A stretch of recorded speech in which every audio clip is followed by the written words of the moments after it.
Chapter 1. The wind howled through the jagged peaks of Fenmore, carrying the scent of pine and iron. Above the ancient stronghold, a blood moon hung low, its crimson light bleeding across the stone towers. Inside the royal chamber, Queen Leora's screams echoed, sharp and raw, as midwives bustled around her. Sweat glistened on her brow, her auburn hair plastered to her face, but her eyes burned with a fierce determination. She was the mate of King Alaric, sovereign of the Fenmore Pack, and tonight, she bore the future of their royal werewolf bloodline. "Push, my queen," urged midwife Talia, her hands steady despite the tension in the air. "The first is nearly here." Leora gritted her teeth, claws digging into the furs beneath her. "I feel, two," she gasped. "There are two." Talia exchanged a glance with the other midwives, their faces tightening. Twins were rare in werewolf lines, a portent whispered in old tales. But before anyone could speak, a cry pierced the room, a newborn's wail, fierce and defiant. Talia lifted a squirming boy, his tiny fists clenched, a faint silver sheen to his skin under the moonlight streaming through the arched window. "The first son," Talia announced, wrapping him in a cloth embroidered with the pack's crescent sigil. She handed him to Leora, who cradled him, her breath hitching. "Tauren," Leora whispered, naming him after the ancient word for thunder. His eyes, already open, glinted amber, a sign of the alpha blood coursing through him. But her labor wasn't done. Another contraction seized her, and within moments, a second cry rang out. Talia lifted another boy, identical to the first, though his cries were softer, almost mournful. Leora reached for him, her heart swelling, but a shadow fell across the room as the pack's seer Eldred entered. Her white hair hung in braids, her eyes milky with age, yet her presence commanded silence. "Two sons," Eldred rasped, her voice like dry leaves. "Born under the blood moon, the prophecy wakes." Alaric, standing by the hearth, turned sharply. His broad frame filled the doorway, his dark beard streaked with gray. "Speak plainly, Eldred, what prophecy?" Eldred hobbled forward, her staff tapping the stone floor. "The old scrolls foretell twins of the royal line, one destined to lead the pack to glory, the other to bring its ruin. Their blood will call to each other, and neither can escape their fate." Leora clutched both infants, Tauren and the unnamed second, her heart pounding. "No," she said, voice trembling. "They're my sons, not omens. You're wrong." "I see what the moon reveals," Eldred replied, unyielding. "One must be hidden, or the pack will fall." Alaric's jaw tightened. "Hidden? You'd tear my son from me?" "It is the only way," Eldred said. "One must be raised as alpha, the other far from Fenmore, ignorant of his blood. The prophecy cannot be undone, but it can be delayed." The midwives whispered among themselves, fear flickering in their eyes. Talia stepped forward, her voice low. "My lord, my lady, I know a human family in Harrowvale, far south. They're kind, discreet. They could raise the second boy as their own." Leora's grip tightened on her sons. "No one takes my child," she growled, her eyes flashing gold. Alaric knelt beside her, his hand gentle on her shoulder. "Leora, if there's truth in this prophecy, we must protect the pack. And both our sons. If one stays and one goes, they might both live." Tears welled in Leora's eyes as she looked at the second boy, his tiny hand curled around her finger. "Gideon," she named him, her voice breaking, after the old word for hewer, one who shapes destiny. "You'll be safe, my love, I swear it." As the blood moon sank, Alaric gave the order. Gideon would be sent to Harrowvale at dawn, entrusted to Talia's contacts. Leora held him through the night, memorizing his face, knowing she might never see him again. The prophecy's shadow had fallen, and Fenmore would never be the same. Chapter 2. 18 years later, the forests of Fenmore thrummed with life. Torin, now a broad-shouldered young man with his mother's auburn hair and his father's amber eyes, stood atop a ridge, his breath misting in the crisp dawn. The pack's training grounds sprawled below, a clearing ringed by towering pines, where young werewolves sparred, their claws flashing in the early light. Torin's leather armor creaked as he adjusted his stance, his gaze sharp, assessing every move.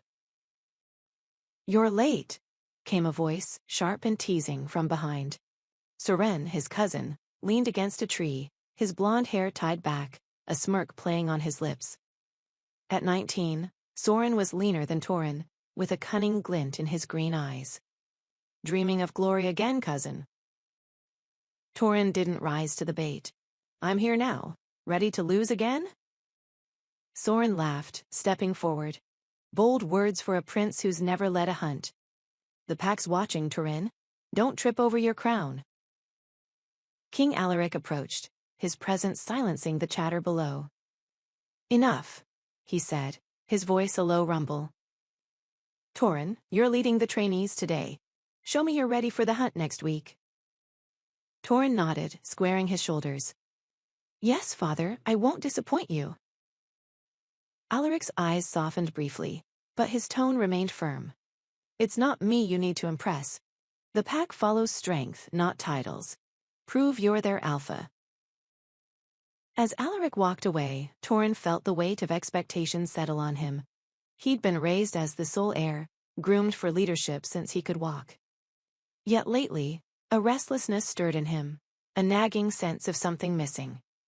At night, he dreamed of a shadowed figure, a mirror of himself, running through unfamiliar woods. He shook off the thought and descended to the training grounds. "Listen up," Torin called, his voice carrying over the clearing. The trainees, 24 young werewolves, their ages ranging from 15 to 20, snapped to attention. "Today we're practicing pack tactics. Pair up and don't hold back. I want to see control and coordination." A young trainee, Bryce, raised a hand. "Torin, what if we shift mid-spar? My control's shaky." "Then you'll learn," Torin said, stepping closer. "An alpha doesn't just fight, he masters himself. If you can't hold your form, you're a danger to the pack. Try again." Bryce nodded, chastened but determined. Torin paired him with a steadier trainee, watching as they began a mock battle. His eyes flicked to Soren, who lingered at the edge, whispering to a group of older trainees. Their laughter grated on Torin's nerves. "Something to share, Soren?" Torin called. Soren sauntered over, his smirk unwavering. "Just wondering if you're ready for the hunt. Leading cubs is one thing. Facing a real beast? That's another." "I'll manage," Torin said coolly. "Worry about your own claws, cousin." As the training continued, Torin moved among the pairs, correcting stances and offering advice. But that restless feeling grew, tugging at him like a distant howl. By evening, as the trainees dispersed, he climbed the ridge again, staring south toward the horizon. The air carried a faint, unfamiliar scent, wild, like his own, yet different. He frowned, his heart quickening, unaware that the blood bond he couldn't name was stirring. Chapter 3. In the sleepy town of Harrowvale, far from Fenmore's wilds, Gideon sat on the sagging porch of his foster parents' farmhouse, whittling a stick into a crude wolf's head. His dark auburn hair fell into his eyes, identical to Torin's, though he didn't know it. At 18, he was taller than most in Harrowvale, his frame lean but muscled from years of manual labor. His foster parents, Martha and Elton, had raised him kindly but distantly, as if he were a guest they didn't fully understand. "Gideon, supper's ready," Martha called from inside, her voice warm but tinged with caution. "Coming," Gideon replied, his voice low. He set the carving aside and entered the kitchen, where the scent of roasted chicken filled the air. Elton sat at the table, his weathered hands folded, his eyes avoiding Gideon's. "You're quiet tonight," Martha said, setting a plate before him. "Something on your mind?" Gideon shrugged, cutting into his food. "Just feeling off? Like something's pulling at me. Elton cleared his throat. You're young, restless. Maybe it's time you thought about leaving Harrowvale. Seeing the world. Gideon's fork paused. You trying to get rid of me? No, Martha said quickly, her smile strained. We just want you to be happy, Gideon. You've always been different. Different. The word stung, though Gideon had heard it all his life. At school, he was too strong, too fast, his temper flaring at the slightest provocation. Last week, he'd nearly broken a boy's arm in a scuffle, stopping only when he saw fear in his opponent's eyes. He didn't understand his own strength, or the dreams that plagued him. Running through forests, his body shifting, fur sprouting under a crimson moon. After supper, Gideon wandered to the edge of Harrowvale's woods, the stars bright above. He felt the pull again, stronger now, like a thread tugging at his chest. A rustle in the underbrush made him tense, and a wolf stepped into view. Not a common gray wolf, but larger, its fur silvered, its eyes glowing amber. Whoa, Gideon breathed, stepping back. Easy there. The wolf didn't move, its gaze locked on him. Then it spoke, its voice low and feminine. You feel it, don't you? The call in your blood. Gideon froze, his heart pounding. You're not a wolf. I'm Vera, the creature said, shifting into a woman with sharp features and wild black hair. And you're no human, Gideon. You're one of us. One of what? He demanded, his voice shaking. Werewolf, Vera said, stepping closer. Born of a royal line, though you've been hidden. Come with me and I'll show you who you are. Gideon backed away, his mind reeling. You're crazy. Stay away from me. Vera's eyes narrowed, but she didn't pursue. Run if you want. Your blood won't let you hide forever. As she melted back into the shadows, Gideon stumbled home, his pulse racing. The word werewolf echoed in his mind. Impossible yet resonant. Like a truth he'd always known but couldn't face. Chapter 4. In Fenmore's great hall, firelight danced across tapestries depicting the pack's history. Wolves under moonlit skies, alphas crowned in battle. Alaric sat on his throne, a massive oak chair carved with crescent moons, his face etched with worry. Before him stood Eldred, her frail form draped in a cloak of raven feathers, her staff trembling in her hands. The blood bond strengthens, Eldred said, her voice cutting through the hall's silence. The twins will find each other, Alaric. You cannot stop it. Alaric's fists clenched. We sent Gideon away. He's human now, ignorant of his blood. The prophecy is contained. Foolish king, Eldred snapped, her milky eyes blazing. Blood calls to blood. The boy in Harrowvale is waking. If they meet, the prophecy unfolds. One to lead, one to destroy.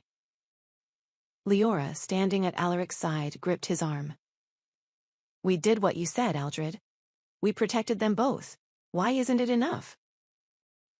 Because fate is not a chain you can break, Eldred replied. I see them now, two wolves under the same moon. Their paths converge, and Fenmore will pay the price. Alaric rose, his voice booming. Enough riddles. What would you have me do? Hunt my own son? Eldred's gaze softened, but her words were firm. Watch the south. Send your best to Harrowvale. If Gideon stirs, he must be guided, or stopped. The council, seated along the hall's stone benches, murmured uneasily. Soren among them leaned forward, his voice smooth. Father, if there's a threat in Harrowvale, let Torin investigate. He's to lead the hunt soon. Let him prove himself now. Alaric's eyes narrowed. You're quick to volunteer your cousin Soren. I only want what's best for the pack, Soren said, his smile too perfect. Torin's the heir. Let him show his strength. Leora's gaze flicked to Soren, her instincts prickling. Torin's not ready for this. He's still young, Alaric. He's 18, Alaric said, his tone final. He'll go. But alone, Soren. This is his task. As the council dispersed, Eldred lingered, her voice low as she spoke to Leora. Prepare yourself, my queen. The twins' reunion will test you all. Leora's heart ached, memories of Gideon's infant face flooding back. I should never have let him go, she whispered. You saved him, Eldred said. But saving him again may cost more than you know. Chapter 5. The forest around Fenmore was a labyrinth of shadow and scent, its floor dappled with moonlight. Toran led the pack's hunters, a group of 10 seasoned werewolves, their breaths steaming in the cold night air. His first hunt as leader was a rite of passage, a chance to prove he could command beyond the training grounds. The target, a massive stag that had eluded the pack for weeks, its antlers said to gleam like bone under the moon. Spread out, Toran ordered, his voice steady despite the adrenaline coursing through him. Flank from the east and west. Drive it toward the ravine. The hunters nodded, melting into the trees. Toran moved ahead, his senses sharp, tracking the stag's musky scent. But another smell intruded, wild, unfamiliar, yet strangely familiar, like his own blood, but sharper. It came from the south, beyond Fenmore's borders. Tureen, you smell that? Asked Bryce, the young trainee from the grounds, now a junior hunter. His eyes glowed faintly, his control still shaky. Focus on the stag, Toran said, though his own focus wavered. The scent tugged at him, pulling his gaze south toward Harrowvale. Soren, trailing the group, caught up, his voice low. You're distracted, cousin. Not a good look for an alpha. I'm fine, Toran snapped. Keep your eyes on the hunt, not me. Soren chuckled. Just saying, the pack notices weakness. If you can't lead a hunt, how'll you handle a real threat? Toran ignored him, pressing forward. The stag's tracks led to a clearing, its massive form grazing under the moonlight. Toran signaled the hunters to close in, his heart pounding with anticipation. But as they moved, the strange scent grew stronger, and a vision flashed in his mind. A boy, his own face, running through unfamiliar woods. Now! Toran shouted, shaking off the image.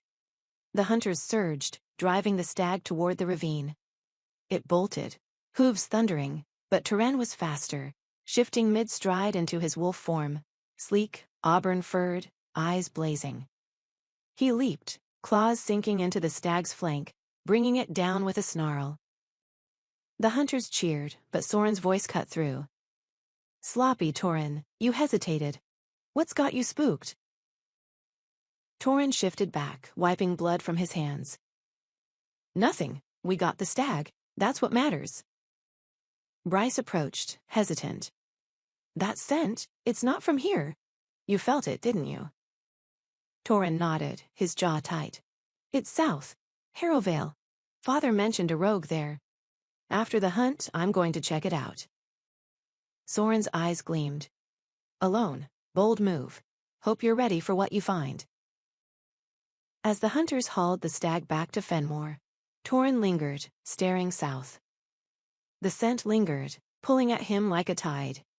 He didn't know what waited in Harrowvale, but he felt it in his bones. Something, or someone, was calling him. Chapter 6. The full moon hung over Harrowvale like a silver coin, its light spilling across the rolling fields and into the dense woods bordering the town. Gideon stumbled through the underbrush, his breath ragged, his heart hammering against his ribs. The fight at school earlier that day had been a blur. Dorian, the town bully, had shoved him one too many times, and Gideon's temper had snapped. He'd thrown Dorian against a locker, the metal denting under the impact, and the look of terror on Dorian's face had sent Gideon running. Now, alone in the woods, he felt something new, a burning under his skin, a wildness clawing to escape. He collapsed against a gnarled oak, clutching his head. What's happening to me? He muttered, his voice trembling. The memory of Vera's words echoed. You're no human, Gideon. You're one of us. He'd dismissed her as mad, but now, under the moon's gaze, doubt gnawed at him. A sharp pain shot through his bones and he cried out, falling to his knees. His vision blurred, then sharpened, the forest coming alive with scents: moss, damp earth, a distant deer. His hands clawed at the ground, fingers lengthening, nails hardening into claws. Fur, dark auburn like his hair, sprouted across his arms. He screamed, but the sound twisted into a howl, raw and primal. When the pain subsided, Gideon staggered to his feet, or paws. He was no longer human but a wolf, larger than any he'd seen, his coat gleaming under the moonlight. Panic surged, but so did power, a strength he'd never known. He bolted through the woods, branches snapping under his weight, until he reached a stream. His reflection stared back. Amber eyes, sharp fangs, a form both alien and right. A rustle broke his trance. Vera stepped from the shadows, no longer a wolf, but the sharp-featured woman from before, her black hair wild, her eyes glinting with triumph. "Magnificent," she said, circling him. "The blood of Fenmore runs true." Gideon snarled, his voice distorted but clear. "Stay back. What did you do to me?" "I did nothing," Vera said, her tone almost mocking. "This is who you are, Gideon. A werewolf of the royal line. The moon woke you, as it always would." "Royal line?" Gideon's mind reeled. "You're lying. I'm nobody." Vera laughed, low and sharp. "Nobody? You're the lost twin of Fenmore, hidden to defy a prophecy. Your brother rules there now, while you've been left to rot among humans." "Brother?" Gideon's hackles rose. "I don't have a brother." "Oh, but you do," Vera said, stepping closer. "Torin, the Alpha's heir. You feel him, don't you? A pull in your chest like a thread tying you to him." Gideon froze. The strange tug he'd felt for weeks, growing stronger under the moon. It wasn't just restlessness. It was something, someone. "Why should I trust you?" he growled. "You don't have to," Vera said, shrugging. "But you can't stay here. The humans will fear you, hunt you. Come with me, and I'll take you to Fenmore. To your true home." Gideon backed away, his tail lashing. "I don't need you. I need answers." Vera's smile faded. "Then find them yourself. But be warned. The pack won't welcome a rogue. And your brother, he'll see you as a threat." She melted into the shadows, leaving Gideon alone. He shifted back, the transformation agonizing but faster this time, and collapsed, human again, his clothes torn. The moon watched, unyielding, as he vowed to uncover the truth, no matter the cost. Chapter 7. In Fenmore's great hall, the air was thick with tension. Torin stood before the council, his leather armor still dusted with earth from the hunt, his jaw set as he faced their scrutiny. Word had spread of a rogue werewolf near Harrowvale, and Soren had seized the opportunity to stir unrest. The council, elders and warriors seated along the stone benches, whispered among themselves, their eyes flickering between Torin and Alaric, who sat on his throne. Soren stepped forward, his voice smooth but edged. "A rogue so close to Fenmore, and our heir led a hunt without noticing? What kind of alpha misses a threat under his nose?" Torin's fists clenched. "The hunt was a success, Soren. The stag's head is mounted in the trophy hall. I didn't miss anything." "Yet the rogue's scent was there," Soren countered, addressing the council. "Bryce smelled it. Others did too. If Torin can't track a single wolf, how will he protect us from a real enemy?" Murmurs rippled through the hall. Elder Halvard, a grizzled warrior with a scar across his cheek, leaned forward. "Soren has a point, Torin. An alpha's senses must be sharp. What distracted you?" Torin hesitated, the memory of the strange scent, wild like his own, flashing through his mind.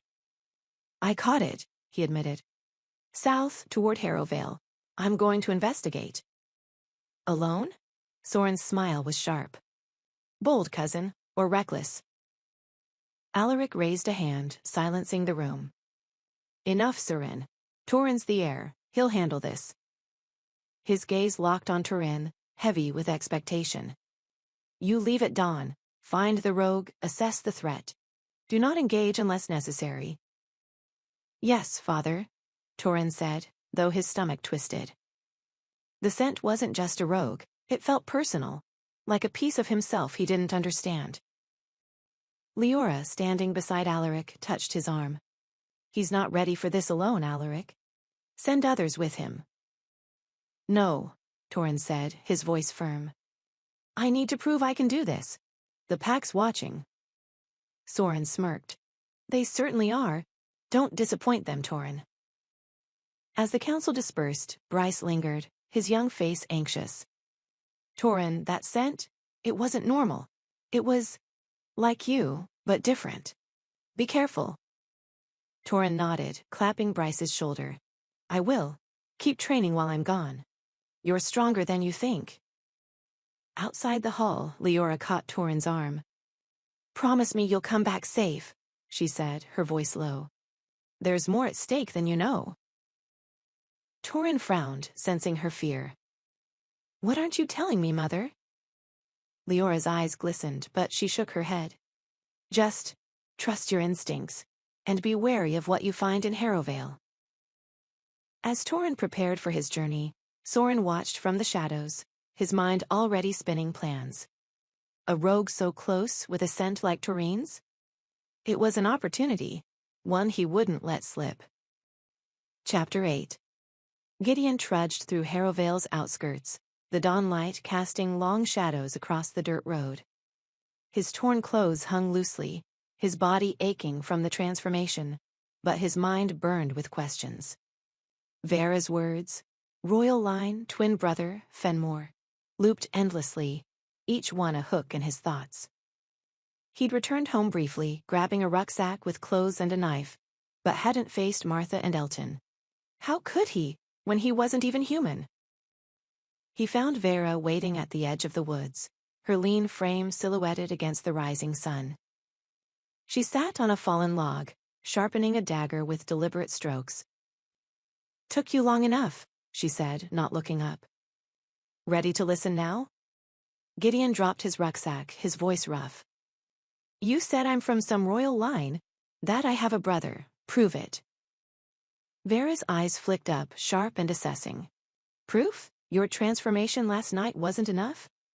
Those claws, that howl. You're no farmer's son, Gideon.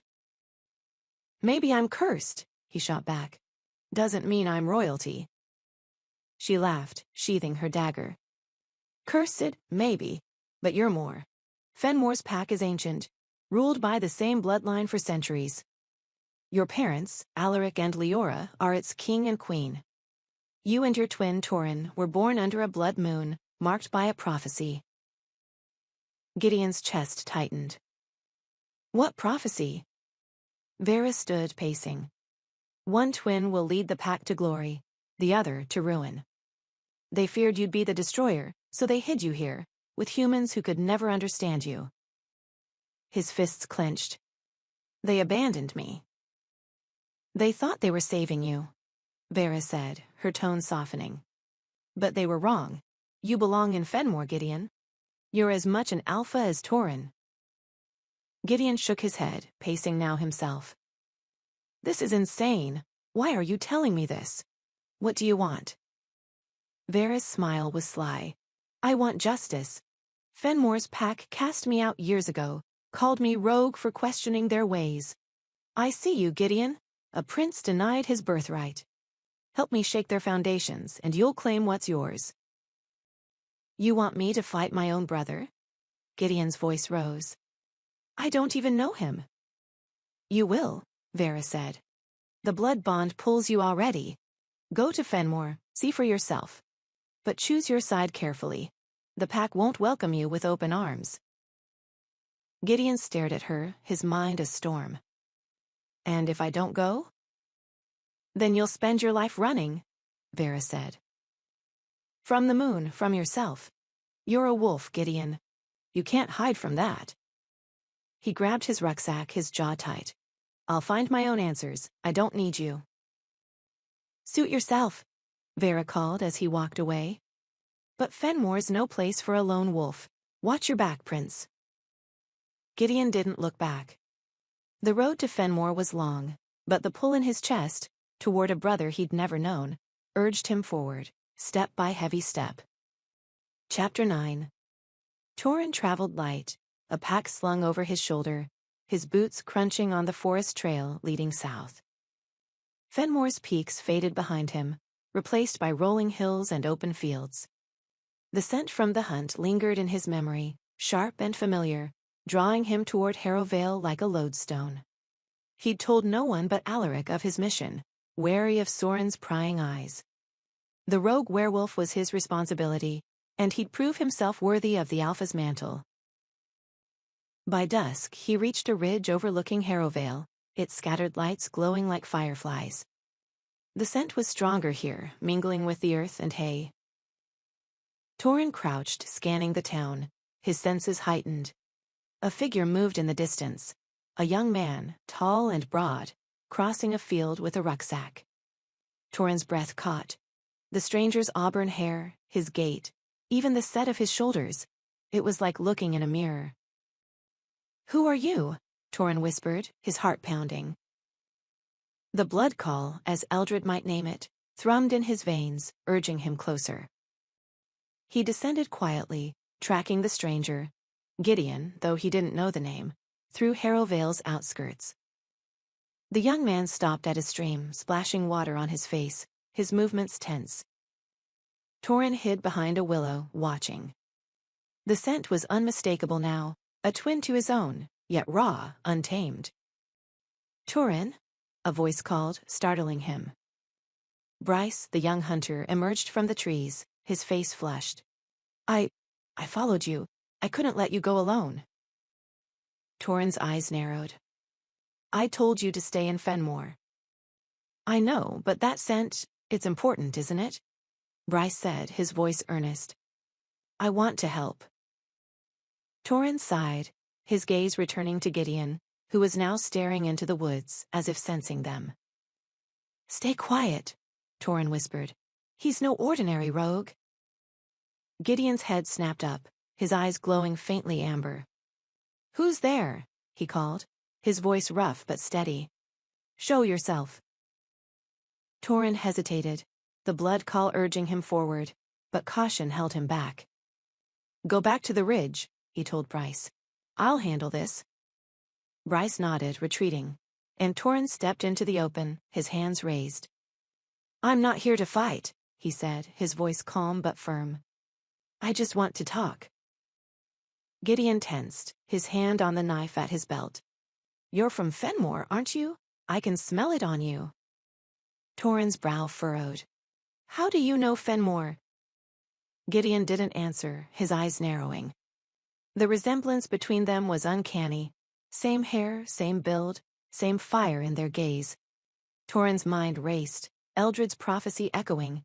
One to lead, one to destroy. "I'm Torin," he said, stepping closer. "Who are you?" Gideon's grip tightened on the knife, but he didn't draw it. "Gideon, and I'm nobody you need to know." Before Torin could respond, Gideon turned and bolted into the woods, his speed unnatural. Torin started after him, but the blood call surged, a mix of longing and dread. He stopped, letting Gideon vanish into the night. Whoever this stranger was, Torin knew one thing: their paths would cross again. Chapter 10. Gideon's heart pounded as he reached the farmhouse, the encounter with Torin burning in his mind. The man's face, his own face, mirrored, had shaken him more than Vera's words. He slipped inside, the house dark except for a single candle flickering in the kitchen. Martha and Elton sat at the table, their faces pale, a leather pouch between them. "Gideon," Martha gasped, rising. "Where have you been? We were worried sick." "I needed air," Gideon said, his voice tight. He dropped his rucksack, eyeing the pouch. "What's that?" Elton's hands trembled as he pushed the pouch forward. "We need to talk, son. Sit." Gideon stayed standing, his instincts screaming. Don't call me son. Not until you tell me the truth. Who am I? Martha's eyes filled with tears. We've always loved you, Gideon. You have to believe that. Love? Gideon snapped. You've lied to me my whole life. A woman, Vera, told me I'm a werewolf. That I'm from some place called Fenmore. Is it true? Elton sighed, his shoulders slumping. We didn't know what you were, not at first. A woman, Talia, brought you to us when you were a newborn. She said you were special, that you needed to be kept safe. She paid us to raise you, to keep you hidden. Paid you? Gideon's voice cracked. So I was a job? No, Martha cried. You were our boy. But you were different, stronger, faster. We didn't know why until Talia wrote years later, warning us you might change under the moon. Gideon's fists clenched. And you never told me? You let me think I was crazy? We were protecting you, Elton said, his voice pleading. Talia said your family in Fenmore couldn't keep you. That there was danger, a prophecy. Gideon's mind flashed to Torin, to the pull in his chest. My family, I met someone tonight. He looked like me, said his name was Torin. Is he my brother? Martha sobbed, covering her mouth. Elton nodded slowly. We don't know much, Gideon. Talia only said you were one of two, born to a royal line. We swore to keep you from that world. Gideon turned away, his anger boiling. You kept me from myself. He grabbed the pouch, opening it to find a silver medallion etched with a crescent moon. Fenmore's sigil, though he didn't know it. He clutched it, the metal cold against his palm. I'm going to Fenmore, he said, his voice low. I need to know who I am. Martha reached for him, but he pulled away. Please, Gideon, she said, it's not safe. Safe? He said, his eyes flashing amber. I'm not safe here, not anymore. As he stormed out, the medallion heavy in his hand, Torin watched from the woods, his own heart racing. He'd followed Gideon, overhearing the conversation through the open window. A twin. A prophecy. The pieces were falling into place, and Torin knew he had to return to Fenmore, not just to report a rogue, but to confront a truth that could change everything. Chapter 11. The great hall of Fenmore buzzed with discord, its stone walls amplifying the murmurs of the Pack's council. Torin stood at the center, his auburn hair damp from the journey back from Harrowvale, his amber eyes burning with a mix of determination and unease. The revelation of Gideon, his mirror, his twin, had shaken him, but he kept it buried, knowing the council's fragile unity could fracture under such news. King Alaric sat on his throne, his face a mask of authority, though his hands gripped the armrests tightly. Queen Leora stood beside him, her gaze flickering to Torin with a mother's worry. Sorin, as always, seized the moment. He stepped forward, his blonde hair catching the firelight, his voice smooth but barbed. The rogue in Harrowvale, he began, addressing the council, slipped through Torin's grasp. He returns with nothing but excuses. Is this the alpha we're to follow? Torin's jaw tightened. I tracked the rogue Sorin. He's no ordinary wolf. His scent, it's powerful, tied to Fenmore somehow. I need more time to investigate. Time? Sorin laughed, turning to the elders. The Pack doesn't have time for an heir who chases shadows. A rogue this close threatens us all. What if it's not alone? Elder Halvard, his scarred face stern, nodded. Sorin's right to question. Torin, you were sent to assess the threat. What did you find? Torin hesitated, the truth. My twin, my brother, lodged in his throat. He couldn't reveal it, not yet, not without understanding the prophecy's full weight. A young man, strong, likely a werewolf, he said carefully. He's not a rogue in the usual sense. He seemed lost, not hostile. Lost?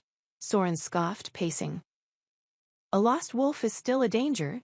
You should have brought him in or dealt with him. Instead, you let him run. Enough, Soren, Alaric said, his voice a low growl that silenced the hall. Turin's judgment is sound. He'll return to Harrowvale if needed. For now, we strengthen our borders. Leora stepped forward, her voice soft but firm. Turin's right to be cautious. A rogue tied to Fenmore's blood could mean more than we know. We should listen, not accuse. Soren's eyes narrowed, but he bowed his head. Of course, my queen. I only want the pack safe. If Turin's not up to it, perhaps another could lead the hunt. The younger council members, warriors loyal to Soren, murmured agreement, their whispers like kindling on a fire. Elder Yasmine, a wiry woman with silver-streaked hair, raised a hand. The pack thrives on unity, Soren. Questioning Turin without evidence sows doubt. Do you have proof of his failure? Soren's smile was tight. Only his empty hands, Elder. The rogue still roams. Turin met Soren's gaze, his voice steady. I'll find him again, and when I do, I'll bring answers, not rumors. As the council dispersed, Eldred, the seer, lingered near the hearth, her milky eyes fixed on Turin. You felt him, she said, her voice a whisper. Your blood knows its own. Turin stiffened, glancing around to ensure no one overheard. You knew, didn't you, about the twin? Eldred's staff tapped the floor. I warned your father years ago. The blood bond cannot be broken. He's coming, Turin. Prepare yourself. Turin's heart raced, but he nodded, the weight of his discovery settling heavier. The pack was fracturing, and Gideon's arrival could shatter it completely.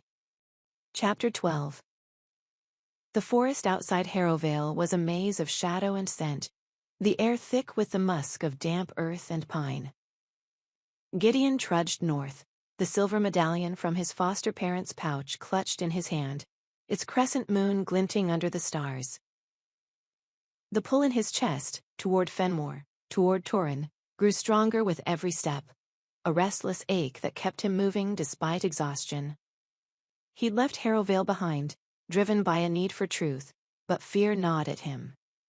What would he find in Fenmore? A family that abandoned him? A brother who saw him as a threat? He paused by a stream to refill his water skin, his reflection wavering in the moonlight. The face staring back, broad jaw, amber eyes, auburn hair, was Turin's, the stranger from last night. Who are you to me? Gideon muttered, gripping the medallion. A twig snapped behind him, and he spun, knife drawn. Turin stepped from the trees, his hands raised, his expression wary but curious. I told you I don't want to fight, Turin said, his voice steady. Put the knife down, Gideon. Gideon's grip tightened, his eyes narrowing. How do you know my name? I overheard you at the farmhouse, Turin said, stepping closer. With your parents?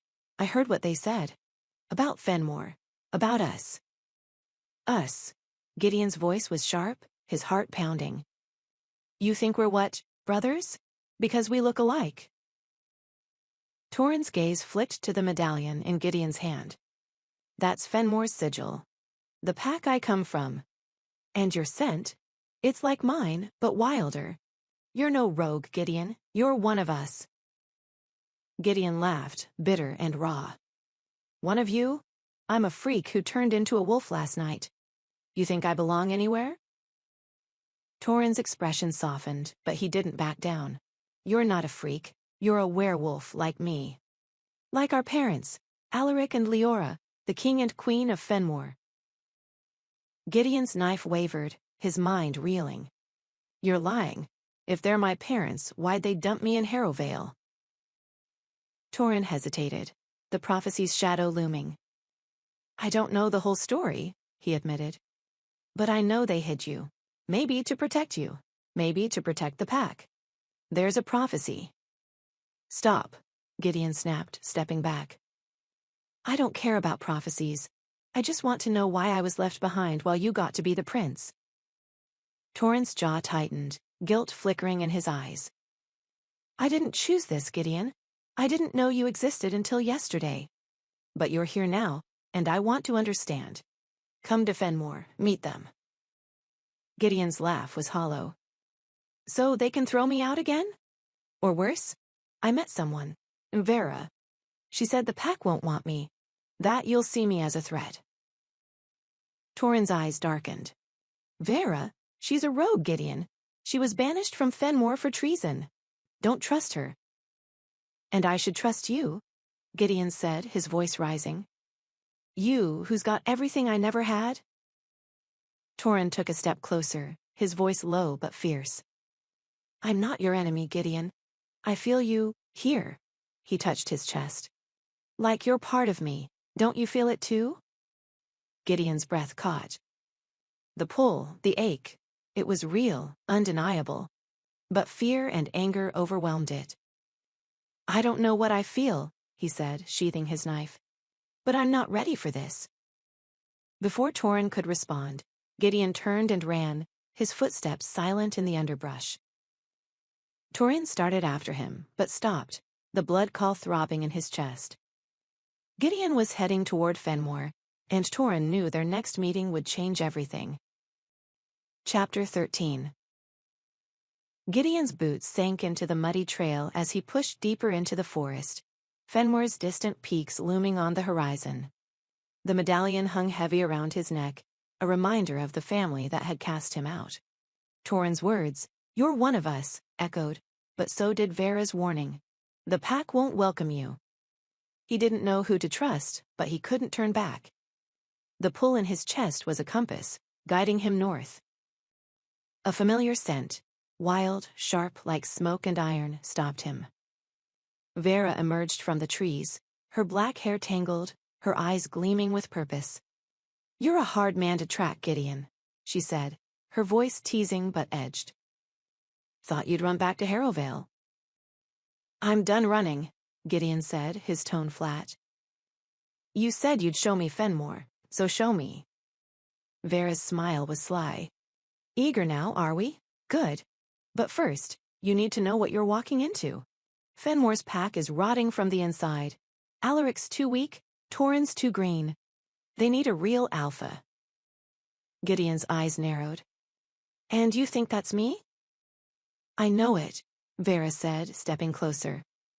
You're raw, untrained, but your blood's as royal as Torrhen's. The pack's restless. Some already question Torrhen's right to rule. You could challenge him, take what's yours. Gideon's fists clenched. You want me to fight my brother? I don't even know him. You'll know him soon enough, Vera said. He's the Golden Son, raised to lead while you were forgotten. Don't you want justice? Don't you want to prove you're more than their cast-off? Gideon's anger flared, but he shook his head. I want answers, not a crown. If Fenmore's my home, I'll face it on my terms, not yours. Vera's smile faded, her eyes hardening. You're naive, Gideon. The pack doesn't care about your terms. They'll see you as a threat, or a tool, like I do. Gideon stiffened. A tool? That's why you found me, isn't it? You don't care about my blood. You just want to use me. Vera didn't flinch. I want Fenmore to burn for what it did to me. They called me rogue, exiled me for speaking truth. You're my way back, a prince to shake their throne. Help me and you'll have power. Refuse, and you're alone. Gideon's voice was cold. I've been alone my whole life. I don't need you to fight my battles. He turned to leave, but Vera grabbed his arm, her grip like iron. You'll regret this, Prince. Fenmore's no place for a lone wolf. Gideon wrenched free, his eyes flashing amber. Then I'll prove you wrong. As he walked away, Vera's laughter followed, chilling in the night air. Gideon's resolve hardened. Fenmore was his destination, but he'd trust no one, not Vera, not even Torrhen, until he faced his parents and demanded the truth. Chapter 14. Torrhen rode hard through Fenmore's gates, the wind whipping his cloak as the stronghold's towers rose against the twilight sky. Gideon's face, his own face, haunted him, the blood call a constant hum in his chest. He'd return to report to Alaric, but doubt gnawed at him. Why had his parents hidden a twin? What did the prophecy truly mean? The pack's unrest, fueled by Soren, only deepened his unease. In the royal chamber, Alaric sat by the hearth, studying a map of the southern territories. Leora paced, her auburn hair loose, her eyes red-rimmed. Turin's arrival stilled her, and she rushed to him, gripping his shoulders.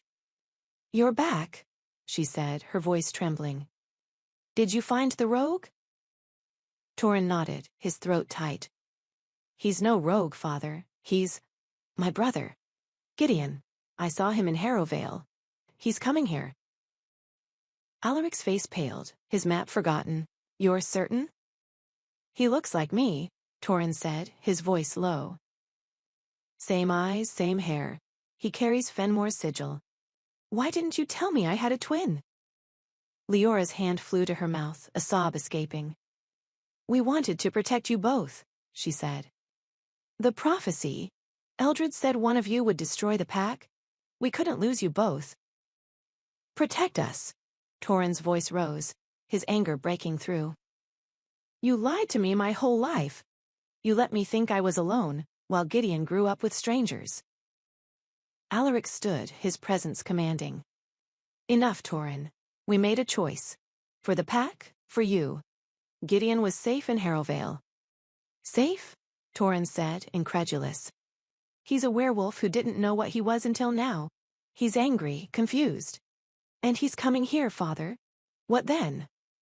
Alaric's jaw tightened. "If he comes, we'll deal with him. The prophecy." "Damn the prophecy," Turin snapped. "He's my brother, not a curse. I felt him, father, like he's part of me. You can't just send him away again." Leora stepped between them, her voice pleading. "Turin, we didn't want this. I held him, named him. But Eldred warned us. One of you could doom Fenmore. We thought separation was the only way." Turin's hands shook, his anger warring with guilt. "And now, he's not a child anymore. He's strong, maybe stronger than me. What if he's the alpha you need?" Alaric's eyes darkened. "You are my heir, Turin. Gideon stays away, or he faces the pack's judgment." Turin turned away, his heart heavy. "I'm going to find him," he said. "Not to stop him, but to bring him here. He deserves to know his family." As he left the chamber, Leora called after him. "Be careful, Turin. The prophecy binds you both." Turin didn't respond, his mind set. Gideon was coming, and Turin would meet him, not as an enemy, but as a brother. Chapter 15. The gates of Fenmore loomed like sentinels, their iron-wrought crescent moons gleaming under the midday sun. Gideon stood at the edge of the forest, his rucksack slung over one shoulder, the medallion hidden beneath his shirt. The pull in his chest was a roar now, urging him toward the stronghold. He'd traveled for days, sleeping in ditches, avoiding roads where Vera might track him. Fenmore was no longer a name. It was a truth he could feel in his bones. He approached the gates, his heart pounding. 2 guards, their armor etched with pack sigils, barred his path. "State your business," one growled, his hand on a spear. "I'm here to see the king and queen," Gideon said, his voice steady despite his nerves. "I'm family." The guards exchanged a glance, their eyes narrowing at his auburn hair and amber gaze. "Family?" the second guard said, skeptical. "You look like Turin, but he's got no kin save the royals." Before Gideon could respond, a familiar voice cut through. "Well, well," Soren said, emerging from the gatehouse, his green eyes glinting. "The rogue from Harrowvale, I presume? You've got Turin's face, but none of his manners." Gideon tensed, his hand itching for his knife. "I'm Gideon. I'm here for answers, not trouble." Soren smirked, circling him. "Answers? Oh, you'll get them. But a stray like you doesn't just walk into Fenmore. Guards, take him." The guards moved, but Gideon's eyes flashed amber, a low growl escaping his throat. "Touch me and you'll regret it." Soren raised a hand, stopping the guards. Feisty, aren't you? Maybe you are Torin's kin. Come on then, let's see what the pack makes of you. They led Gideon through the gates, Soren's presence a constant pressure at his side. The stronghold buzzed with activity, wolves sparring, children running, elders watching from stone benches. All eyes turned to Gideon, their whispers sharp with suspicion. He felt exposed, an outsider in a place that should have been home. Soren guided him to a courtyard where a crowd gathered. Look what I found, Soren called, his voice carrying. A stranger with the prince's face. What say you, pack, friend or foe? Murmurs erupted, some curious, others hostile. A young warrior, Bryce, pushed through, his eyes wide. Torin, no, you're not Torin. Who are you? Gideon, he said, his voice firm. I'm here to see Alaric and Leora. Before the crowd could react, Alaric's voice boomed from the hall's entrance. Enough. He strode forward, Leora at his side, her face paling as she saw Gideon. Bring him inside, now. Soren bowed, his smile mocking. As you command, my king. But the pack's watching. They'll want answers too. Gideon met Alaric's gaze, then Leora's, seeing his own features reflected in theirs. The blood call surged, but so did his anger. You're my parents, he said, not a question. Why did you abandon me? Leora's hand flew to her chest, tears welling. Gideon, she whispered, but Alaric silenced her with a look. Inside, Alaric said, his voice cold. You'll have your answers, boy. But first, you face the pack's trial. As Gideon followed, Soren's whisper reached him.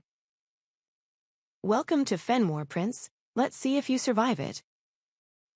Chapter 16. The training grounds of Fenmore were a vast clearing encircled by towering pines, their branches heavy with morning mist.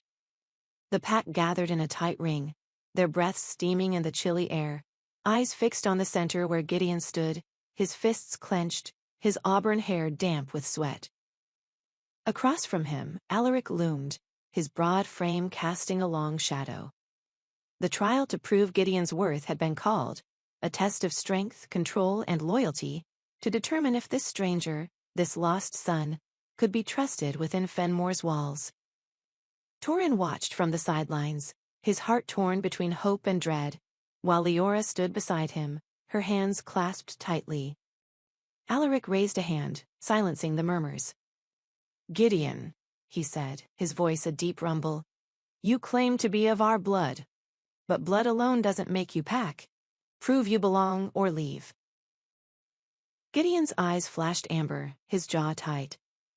I didn't come here to beg, he said. You owe me answers, not trials. But if this is what it takes, I'll do it. Soren, leaning against a nearby post, smirked. Bold words stray. Let's see if your claws match your tongue. Quiet, Soren, Leora snapped, her voice sharp. This is no game. Alaric nodded to a grizzled warrior, Thane, who stepped forward with a wooden staff.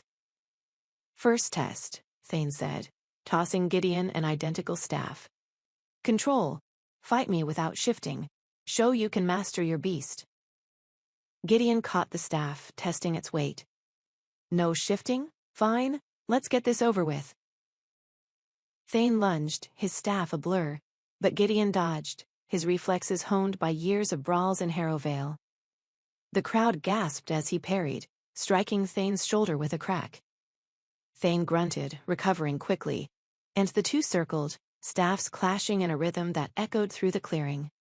Gideon's movements were raw, untrained, but his strength was undeniable, each blow shaking Thane's grip. Impressive, Thane said, panting. But you're reckless. Control your anger or it'll control you. Save the lecture, Gideon growled, landing a hit to Thane's ribs. The warrior staggered but held his ground, sweeping Gideon's legs. Gideon fell, rolling to his feet, his eyes glowing briefly before he forced them back to human brown. Torin leaned forward, his voice low. He's strong, Mother, stronger than I expected. Leora's grip tightened on his arm. He's your brother, Torin. But the pack sees a threat. Be careful what you say. The fight ended when Gideon disarmed Thane, pinning him with the staff to his chest. The crowd roared, some in awe, others in fear. Alaric stepped forward, his expression unreadable. Well done, he said. But strength isn't enough. The next test is loyalty. You'll hunt with Torin tomorrow. Prove you can work with the pack, not against it. Gideon tossed the staff aside, his chest heaving. And if I pass, will you tell me why you abandoned me? Alaric's eyes flickered with pain, but he nodded. Pass, and we'll talk. As the crowd dispersed, Soren approached Gideon, his smile sharp. Not bad, Stray. But don't get comfortable. The pack's not yours yet. Gideon met his gaze unflinching. I'm not here for your approval, Soren. Stay out of my way. Torin watched the exchange, his heart heavy. Gideon's power was undeniable, but so was the pack's suspicion. The trial was only the beginning. Chapter 17. Night cloaked Fenmore, the stronghold's torches casting flickering shadows across the stone corridors. Gideon was given a small chamber in the guest wing, its sparse furnishings a stark contrast to the royal quarters. He sat on the cot, the medallion in his hand, its crescent moon catching the candlelight. The trial had left him bruised but unbroken, yet the weight of Alaric's gaze and Leora's tears lingered. He was their son, but a stranger, and the word prophecy hung over him like a blade. A soft knock broke his thoughts. Eldred the seer stood in the doorway, her white braids glowing faintly in the dim light, her staff steady despite her frail frame. May I enter, Gideon? She asked, her voice soft but commanding. Gideon stood wary. You're the one who saw the prophecy, aren't you? The one that got me sent away. Eldred hobbled inside, settling on a stool. I saw what the moon revealed. 2 sons, born under blood, one to lead, one to destroy. Your parents chose to hide you to protect the pack, and you. Protect me? Gideon's voice was bitter. They left me with strangers who didn't know what I was. I grew up thinking I was broken. Eldred's milky eyes met his, unyielding. You're not broken, Gideon. You're raw, like unworked iron. But the prophecy's shadow follows you still. Then tell me, he said, leaning forward. What does it mean? Am I the destroyer? Eldred's fingers tightened on her staff. The prophecy is unclear. One twin will raise Fenmore to glory, the other will tear it down. But there's more. A whisper in the old scrolls. One may die to save the pack. Gideon's breath caught. Die? You're saying I have to kill Torin, or he kills me? Not always, Eldred said, her voice softening. The scrolls speak of choice, not fate. But the blood bond makes you mirrors, your strengths, your flaws. If you fight, one may fall. Gideon paced, his mind racing. I don't want to fight him. I just want to know why I wasn't enough for them. Eldred rose, her staff tapping the floor. You were enough, Gideon, but fear clouded their judgment. Tomorrow's hunt with Torin is more than a test. It's a chance to show you're not the destroyer they fear. And if I am? He asked, his voice low. Then you'll choose what that means, Eldred said. The prophecy is a warning, not a chain. But beware, others in Fenmore will use it against you. As she left, Gideon clutched the medallion, his resolve hardening. He'd face the hunt, face Torin, and prove he was more than a prophecy's pawn. Chapter 18. Soren stood in the shadows of Fenmore's armory, the scent of oil and steel sharp in the air. The council's unease over Gideon's arrival was a spark he intended to fan into a flame. He'd gathered a small group of loyalists, young warriors like Rolf and Kale, who chafed under Alaric's rule and saw Torin as untested. The armory's low ceiling pressed down, mirroring the weight of Soren's ambition. Gideon's no stray, Soren said, his voice low, his green eyes gleaming. He's Torin's twin, hidden by Alaric and Leora. The prophecy says one's a destroyer. Who do you think it is? Rolf, a burly warrior with a shaved head, frowned. Torin's weak, always hesitating. But this Gideon, he's raw, dangerous. What if he's the one? Exactly, Soren said, leaning forward. The pack's divided already. Torin's too soft to lead, and Gideon's an outsider. Neither's fit to rule. Kale, lean and sharp-eyed, crossed his arms. What are you saying, Soren? You want us to challenge them both? Soren's smile was cold. Not yet. We let them tear each other apart. The trial, the prophecy, it's all pressure. Gideon's angry, Torin's doubting. We nudge the pack against them, and when they fall, we step in. Rolf hesitated. That's treason, Soren. Alaric's still king. Alaric's old, Soren snapped. He hid a twin, lied to us all. The pack deserves better. I've got a friend outside Fenmore, Vera, a rogue with her own grudge. She's watching Gideon, ready to push him if we need it. Kale's eyes narrowed. You're working with a rogue? That's a risk. A necessary one, Soren said. Vera wants Fenmore weakened, same as us. She'll stir Gideon, make him challenge Torin. When they clash, we rally the pack to reject them both. Rolf nodded slowly. And then? Then I lead, Soren said, his voice steady. A new alpha, one who doesn't bow to prophecies or secrets. The warriors exchanged glances, their loyalty wavering but intrigued. Soren handed them a pouch of coins, Vera's payment for her role. Spread the word, he said. Gideon's the destroyer. Torin's too weak to stop him. Let the pack choose its own fate. As they left, Soren lingered, his mind racing. Gideon's arrival was a gift, a crack in Fenmore's foundation. He'd widen it, no matter the cost. Chapter 19. The moon hung low over Fenmore's training grounds, its silver light casting long shadows across the packed earth. Turan and Gideon stood alone, facing each other with wooden swords, the pack's eyes absent for the first time since Gideon's arrival. Alaric had ordered them to train together before the hunt, a chance to test their teamwork, or their rivalry. The air crackled with tension, the blood call pulsing between them, both magnetic and volatile. Torin struck first, his sword a blur, but Gideon parried, his movements instinctive. You're fast, Torin said, circling. But you're fighting like it's a brawl. This is a dance. Gideon snorted, blocking another strike. A dance? You sound like a prince who's never been hit. Torin grinned despite himself. I've been hit plenty, try me.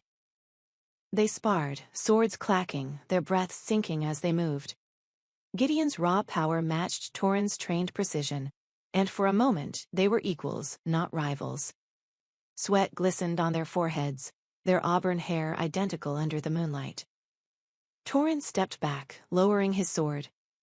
You're good, he said, panting. Better than I expected. Gideon lowered his own sword, wary but curious. You've had years to train. I've had one night as a wolf. Why aren't you wiping the floor with me? Torin hesitated, the prophecy's weight heavy. Maybe because we're connected. I feel it when you move, like I know what you'll do next. Gideon's eyes narrowed. That blood bond Eldred mentioned? You really believe that? Don't you? Torin said, stepping closer. I felt you before I knew you existed.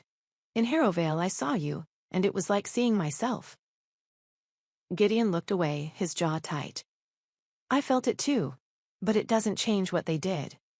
They chose you, Torin. I was nothing to them. That's not true, Torin said, his voice fierce. Mother cries every night since you got here. Father's torn apart.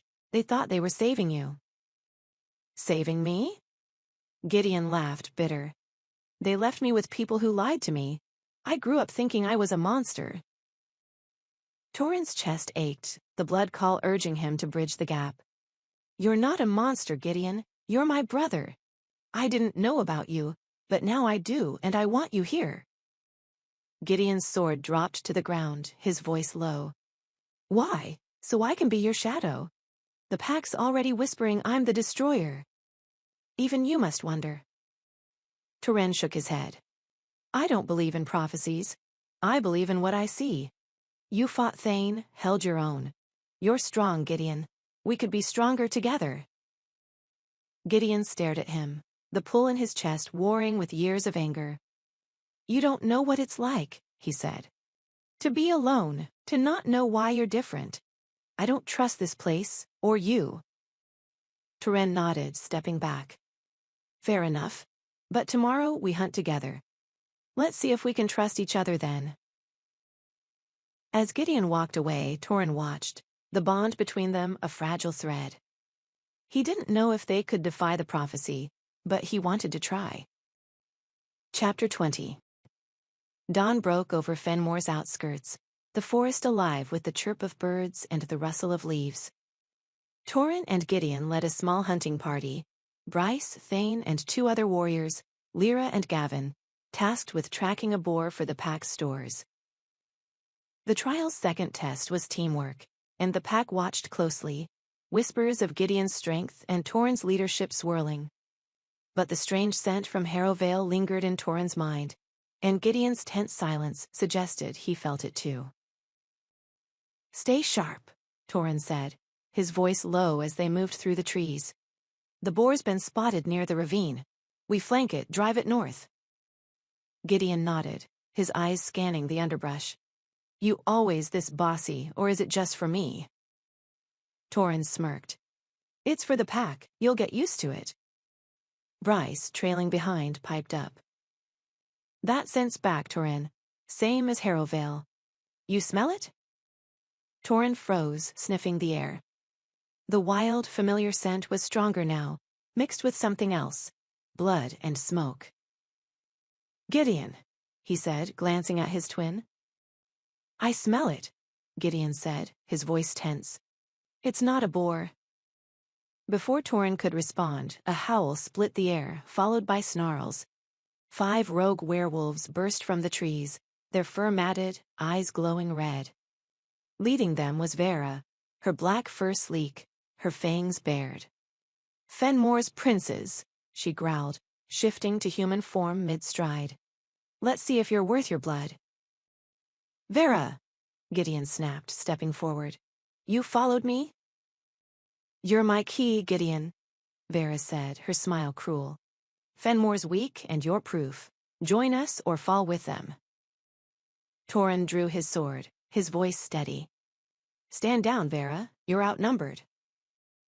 Vera laughed, her rogues circling. Outnumbered? We're not here to win, just to test you. The rogues attacked, and chaos erupted. Turin and Gideon fought back to back, their movements instinctive, the blood bond guiding them. Turin slashed a rogue's flank, while Gideon tackled another, his claws sprouting as he half-shifted. Bryce and Lyra held their own, but Gavin took a claw to the shoulder, crying out.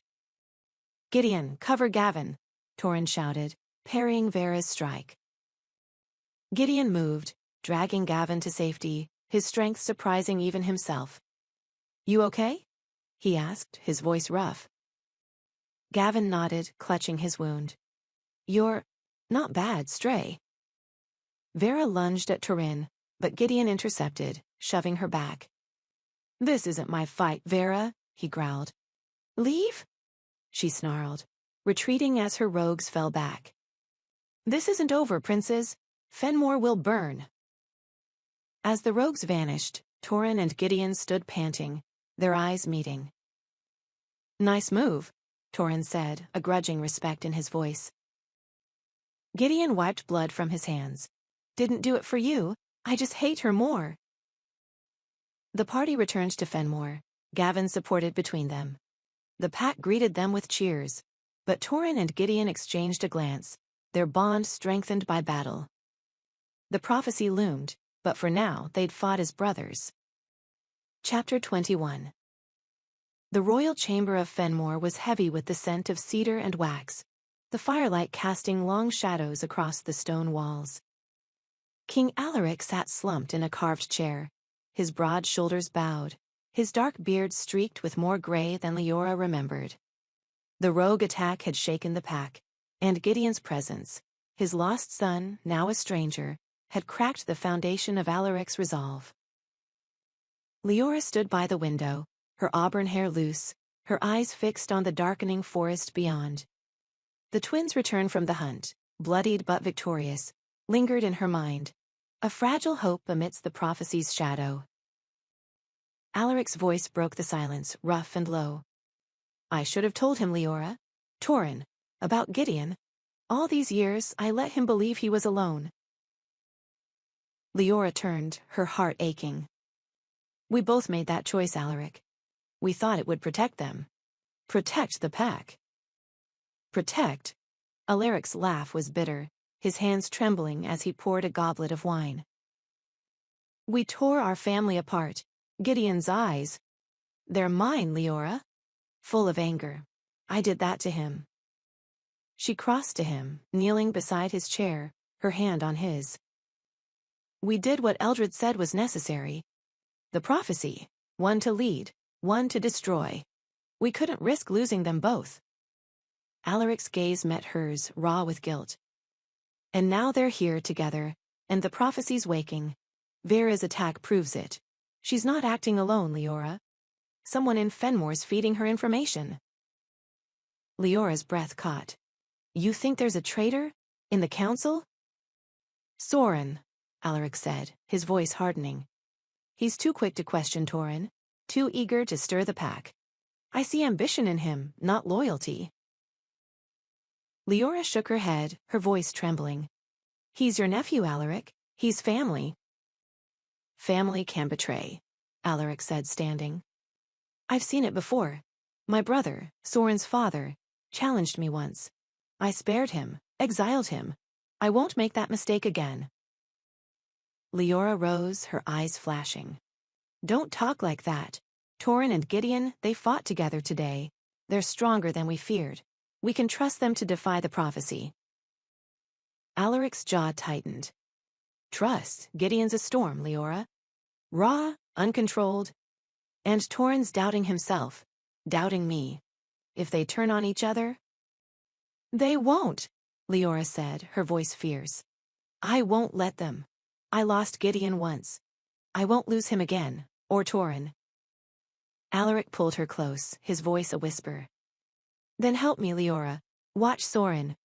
Guide the boys. If the prophecy claims one, I'll die before I let it be them. She nodded, tears falling, but her resolve was iron. We'll face this together, Alaric, for our sons. As they held each other, the fire crackled, and the prophecy's weight settled heavier, a silent promise of trials yet to come. Chapter 22. The great hall of Fenmore buzzed with voices, the council's benches filled with elders, warriors, and pack members young and old. Torin stood beside Gideon at the hall's center, their resemblance striking under the torchlight. Twin faces, auburn hair, amber eyes, yet one cloaked in royal leather, the other in patched traveler's clothes. The rogue attack had proven their strength, but whispers of the prophecy and Soren's subtle barbs had fractured the pack's trust. Alaric sat on his throne, Leora at his side, while Eldred stood near the hearth, her milky eyes watching like a hawk. Elder Halvard rose, his scarred face stern. The twins fought well against the rogues, he said, his voice carrying. But Gideon's presence stirs questions. Who is he to us? A son of Fenmore, or a threat? Soren stepped forward, his smile calculated. A fine question, Elder. Gideon's strong, yes, but he's a stranger. The prophecy speaks of a destroyer. How do we know it's not him? Gideon's fists clenched, his voice low but firm. I'm no destroyer. I came for answers, not to tear this place apart. Then why hide your coming? Soren countered, addressing the crowd. You skulk into Fenmore unannounced, with a rogue's scent on you. Why should we trust you? Torin stepped forward, his voice sharp. Enough, Soren. Gideon fought for the pack yesterday. He saved Gavin's life. That's more than you've done lately. The crowd murmured, some nodding, others skeptical. Elder Yasmain raised a hand. Torin speaks truth. But the prophecy cannot be ignored. Alaric, what say you? Can both twins stay? Alaric's gaze flicked between his sons, his heart heavy. Gideon's blood is ours, he said. But the pact demands certainty. I propose a new alpha trial, not to choose one son over the other, but to prove they can lead together. Strength, strategy, loyalty. If they fail, Gideon leaves. Leora's breath caught, but she stayed silent, her eyes pleading with Torin and Gideon.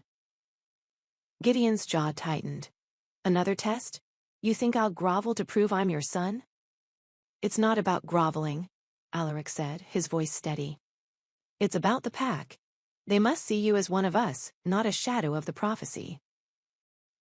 Soren's eyes gleamed. And if he's the destroyer, should we risk Fenmore's future on a stray? Call me stray again, Gideon growled, stepping towards Soren, and we'll settle this outside. Torin grabbed Gideon's arm, his voice low. Don't give him what he wants. He's baiting you. Soren smirked but stepped back. I only speak for the pack, cousin. They deserve a leader they can trust. Bryce, standing among the warriors, spoke up, his voice hesitant but clear. I fought with Gideon. He's no destroyer. He's, like Torin, but fiercer. They're both strong. The crowd's murmurs grew, some in agreement, others in doubt. Leora stood, her voice cutting through. My sons are not your enemies. They're Fenmore's blood. Let them prove it in the trial. Alaric nodded, his decision final. The trial begins in 3 days. Torin, Gideon, prepare.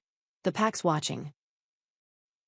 As the council dispersed, Soren lingered, his whisper to Rolf chilling. Let them fight. When they stumble, the pack will turn. Chapter 23. The trial grounds were a sprawling arena carved into Fenmore's heart, ringed by stone benches where the pack gathered, their eyes sharp with anticipation. Torin and Gideon stood side by side, their leather armor matching, though Gideon's was borrowed, slightly too tight across his broad shoulders. The trial's first challenge was physical, a test of strength and endurance, pitting the twins against Fenmore's finest warriors in a gauntlet of combat and obstacles. The air crackled with tension, the prophecy's shadow looming over every move. Thane, the grizzled warrior, stood as overseer, his voice booming. The trial tests not just strength but unity. Torin, Gideon, face the gauntlet together. Prove your pack. Torin glanced at Gideon, his voice low. We do this as a team. Follow my lead and we'll get through. Gideon's eyes narrowed, his tone sharp. I'm not your soldier, Torin. I'll fight my way, but I'll keep up. The gauntlet began with a sprint across a field of spiked logs, the twins leaping in sync, their blood bond guiding their steps. The crowd roared as they cleared the first obstacle, but the next was a duel, Thane and Lyra armed with blunted swords, waiting in a ring of fire. Show us your claws, princes, Lyra called, her blade flashing. Torin parried her strike, his movements precise, while Gideon tackled Thane, his raw power sending the warrior staggering. You're slow, old man. Gideon grunted, dodging a counterblow. Focus, Gideon, Torin shouted, blocking Lyra's sword. Work with me, not against them. Gideon growled but adjusted, mirroring Torin's rhythm. Together, they disarmed Lyra, then Thane, the crowd cheering as the warriors yielded. The next challenge was a climb, a sheer cliff rigged with falling rocks. Torin scaled it with practiced ease, but Gideon struggled, his hands slipping on unfamiliar holds. Grab my hand, Torin called, reaching down from a ledge. Gideon hesitated, pride warring with need, but he gripped Torin's wrist, letting his brother pull him up. Don't get used to this, he muttered, his breath heavy. Torin grinned. Wouldn't dream of it. The final task was a race through a maze, the twins navigating traps and dead ends. Their bond shone here, each sensing the other's instincts, dodging pitfalls as if one mind.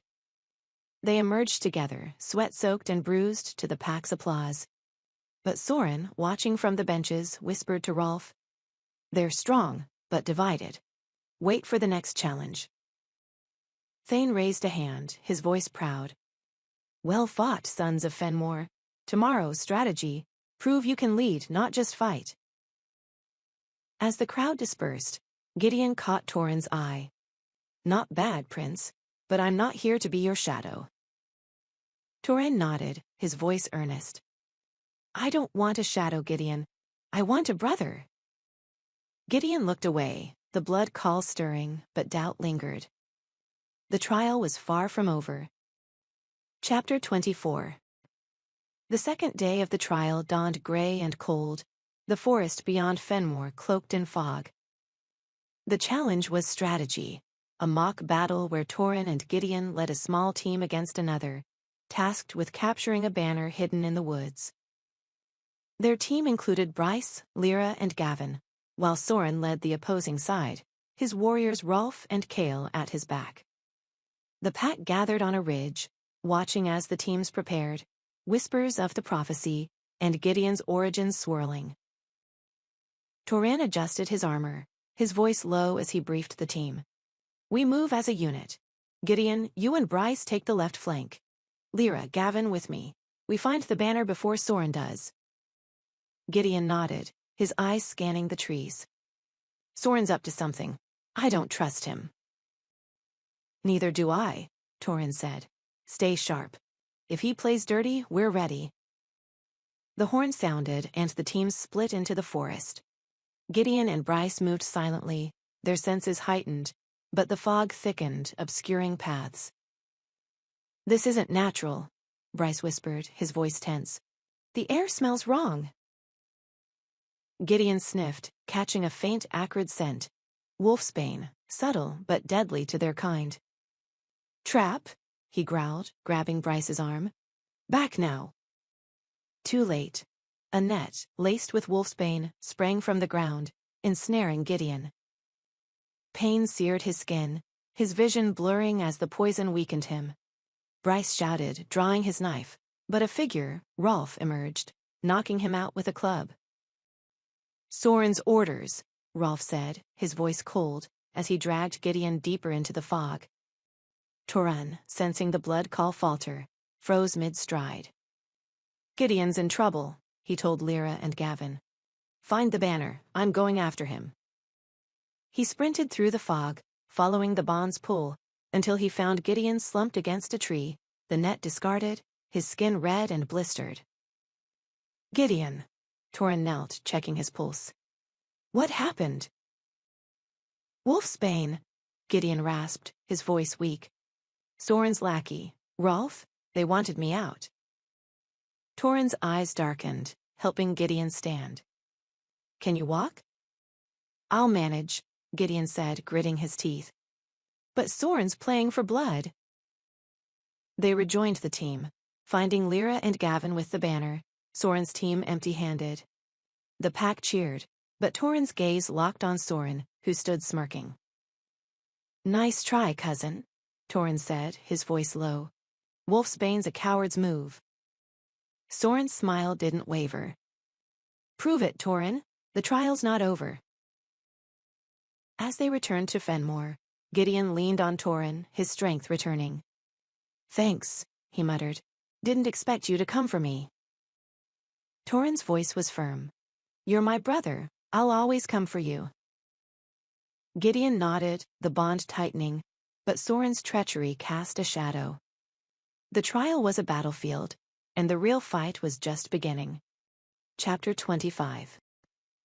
Gideon sat in his chamber, the wolfsbane burns fading but still stinging, a reminder of Soren's betrayal. The medallion lay on the table, its crescent moon glinting, a symbol of a heritage he was only beginning to understand. The trial's next phase loomed, loyalty, a test of devotion to the pack, but Gideon's heart was a storm of anger and purpose. He wasn't the destroyer, and he'd prove it, not just to the pack but to himself. A knock interrupted his thoughts. Bryce entered, his young face earnest, a bandage on his head from Rolf's attack. "You okay, Gideon?" he asked, sitting on the cot's edge. That wolfsbane was nasty. Gideon managed a grim smile. I've had worse. You took a hit for me out there. Why? Bryce shrugged, his eyes bright. You're not what Soren says. You fought for Gavin, for us. Your pack, even if they don't see it yet. Gideon's chest tightened, the word pack stirring something new. I've never had a pack, Bryce. Just me, alone, trying not to break everything I touch. You're not alone anymore, Bryce said. Torrhen's got your back. And me, if you'll let me. Gideon looked away, his voice low. Torrhen's the prince. The pack loves him. I'm just the stray who showed up. Bryce shook his head. You're strong, Gideon. Stronger than most. I saw you train today, after the trial. You didn't stop, even with those burns. You're fighting for something. Gideon's gaze returned to the medallion. I'm fighting to prove I'm not what they fear. That prophecy, Eldred said one of us might die. I won't let it be Torrhen, but I won't be their scapegoat either. Then show them, Bryce said, standing. Tomorrow's the loyalty test. Fight for the pack, not just yourself. They'll see. Gideon nodded, his resolve hardening. I will, and Soren?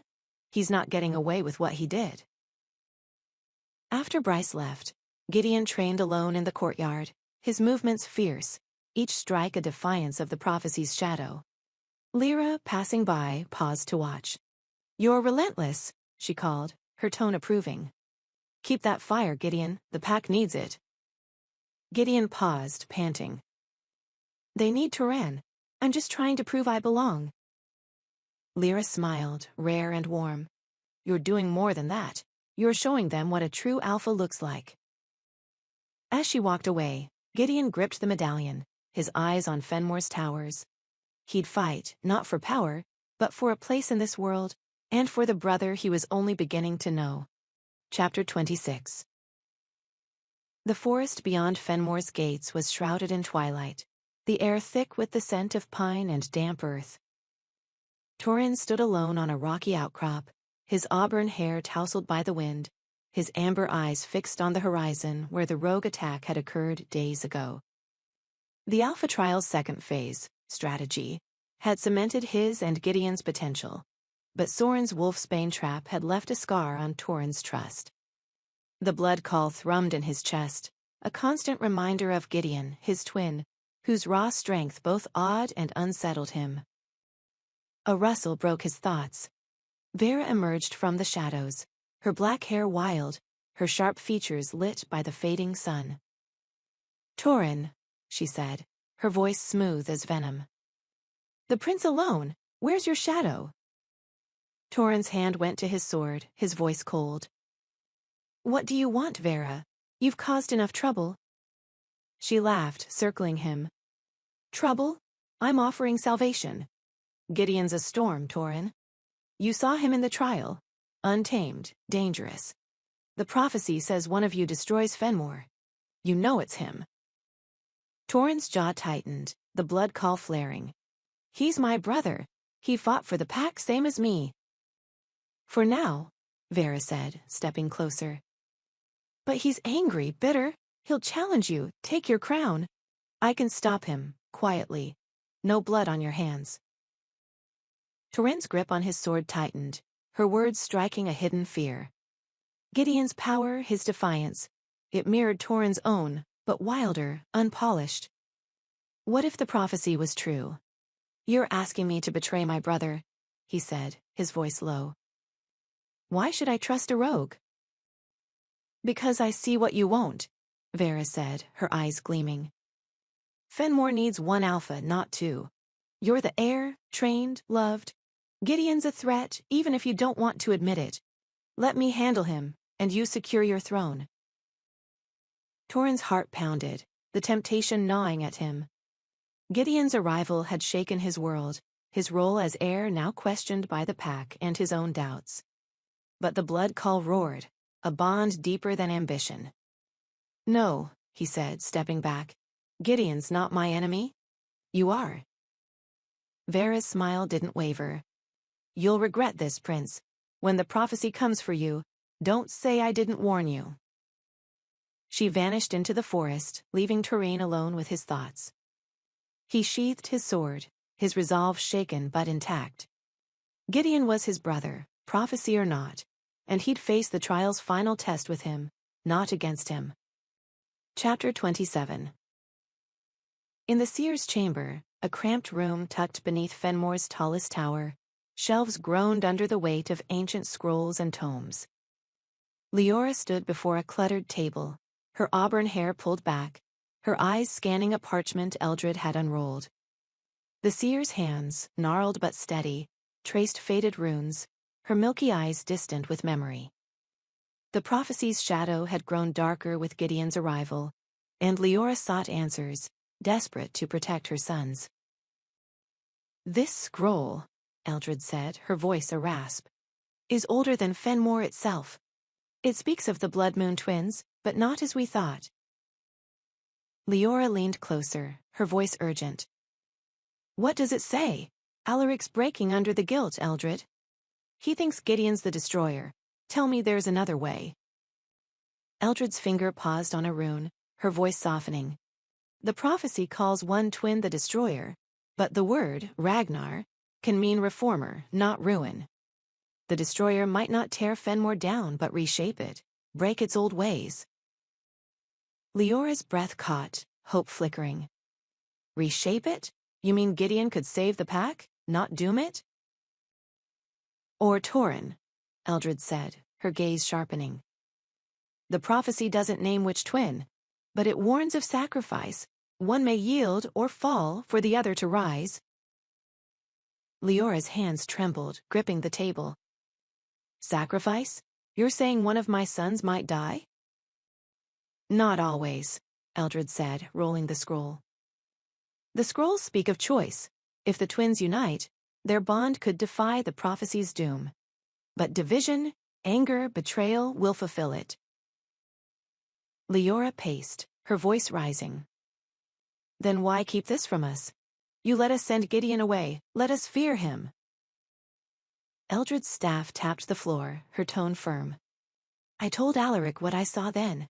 A blood moon, 2 wolves, 1 crowned, 1 broken. I didn't know Ragnar's dual meaning until now. The scrolls were buried, forgotten." Leora stopped, tears welling. "I should have fought harder to keep him. He's my son, Eldred. They both are." Eldred's eyes softened. "You acted to save them. Now you must guide them. The trial's final test is loyalty. If they stand together, they can rewrite their fate." Leora nodded, wiping her eyes. "I'll tell Alaric. And the boys, they need to know there's hope." As she left, Eldred called after her. "Beware, my queen. Others in Fenmore seek to twist the prophecy. Trust your sons, but watch the shadows." Leora's resolve hardened. She'd lost Gideon once. She wouldn't lose him again, or Torin, to a prophecy's cruel whims. Chapter 28.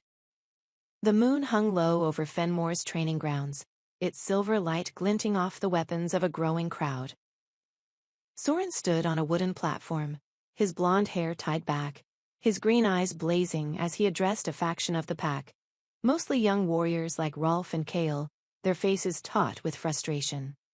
Gideon's strength in the trial and Torin's leadership had swayed some, but Soren's whispers of doubt had taken root, fueled by the prophecy's fear. "The twins are a curse!" Soren shouted, his voice carrying. "Torin's weak, hesitating when we need strength. Gideon's astray, his blood tainted by rogues. The prophecy warns of ruin.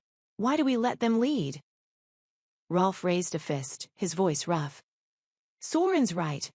Alaric hid Gideon, lied to us. How can we trust a king who keeps secrets?" Kale, leaner but no less fierce, nodded. "And Torin, he's no alpha. He let Gideon steal the trial's glory. We need a leader who fights for us, not his brother."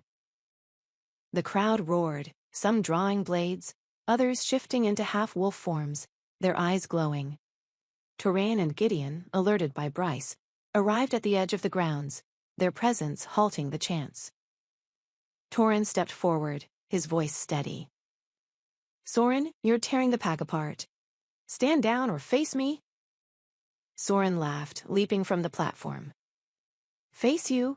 You're no alpha, Torin. You're a boy playing prince. And Gideon? He's the destroyer, plain as the moon. Gideon's eyes flashed amber, his voice a growl. Keep talking, Soren. I'll show you what I can destroy. The crowd parted, tension crackling. Rolf lunged at Gideon, blade drawn, but Gideon caught his wrist, twisting until the weapon fell. I'm not here to fight you, Gideon said, shoving Rolf back. But I won't let you break this pack. Torin raised a hand, silencing the crowd. Soren, you want leadership? Earn it in the trial, not with whispers and knives. The pack deserves better. A few warriors lowered their weapons, swayed by Torin's words, but Soren's smile was cold. The pack deserves truth. Alaric's reign is failing, and you two are proof. Step aside or we'll make you. Before Torin could respond, Lyra and Gavin pushed through, their blades drawn. Stand with the twins, Lyra shouted, or you're no pack at all.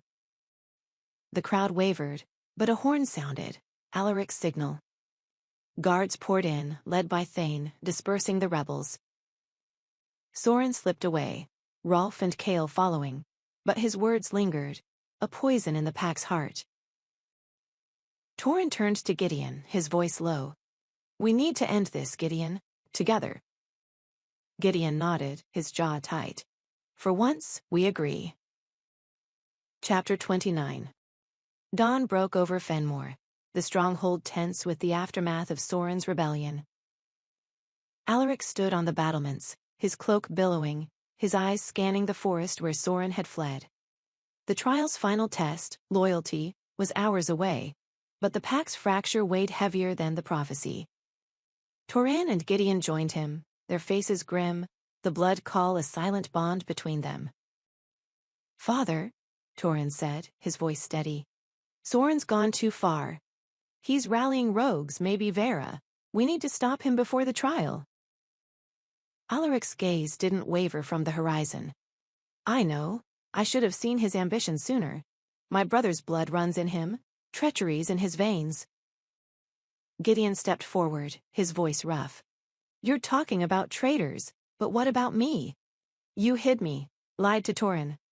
Why should I trust you now? Alaric turned, his eyes raw with pain. Gideon, I sent you away to save you. The prophecy, Eldred said one of you would destroy us. I couldn't lose you both. Save me? Gideon's laugh was bitter. You left me to grow up thinking I was a monster. You chose Torin, not me. Alaric's voice broke. I chose the pack, but every day I saw your face in Torin's, wondered where you were. I failed you, Gideon, I know it. Torin's chest tightened, the blood call urging him to bridge the gap. Father, we're here now, both of us. Let us finish the trial, prove we can lead together. Before Alaric could respond, a howl split the air. Vera's rogues, led by Soren, attacking the stronghold's eastern gate. Alaric drew his sword, his voice a roar. To arms, protect Fenmore. The twins followed, blades drawn, as the pack rallied. The battle was fierce, rogues clashing with guards in a whirlwind of claws and steel. Alaric fought at the forefront, his strength unmatched, but Soren targeted him, his blade swift. Torin saw it too late. Soren's sword slashed Alaric's chest, blood blooming across his armor. Father! Torin shouted, tackling Soren, who fled into the chaos. Gideon reached Alaric, catching him as he fell. Hold on, Gideon said, his voice shaking. You're not dying on me. Alaric gripped Gideon's arm, his breath ragged. You're my sons. Trust each other. The pack needs you both. His eyes closed, and Leora's scream echoed as she reached them, guards driving the rogues back. Alaric's pulse faded, his legacy now in the twins' hands. Chapter 30. The great hall was silent. The pack gathered in mourning as Alaric's body lay on a stone bier, draped in furs embroidered with Fenmore's crescent moon. Leora stood beside it, her face pale, her auburn hair framing eyes red with grief. Torin and Gideon flanked her, their armor bloodied from the battle, the blood call a quiet strength between them. The trial's final test was postponed, but Soren's rebellion and Alaric's death had shifted the pack's heart. Whispers of the prophecy swirled, some calling Gideon a curse, others seeing hope in the twins' unity. Leora turned to her sons, her voice trembling but resolute. Your father gave everything for this pack. He believed in you, both of you. Don't let his death be in vain. Torin's voice was hoarse. He died because of Soren. We'll find him, Mother. He'll pay. Gideon's fists clenched, his eyes on Alaric's still form. Soren's not the only one. Vera's out there pulling strings. I should have stopped her when I had the chance. Leora gripped their hands, her voice fierce. No more blame. The prophecies torn us apart long enough. You're brothers, stronger together. Finish the trial, not as rivals, but as one. Torin glanced at Gideon, the bond tightening.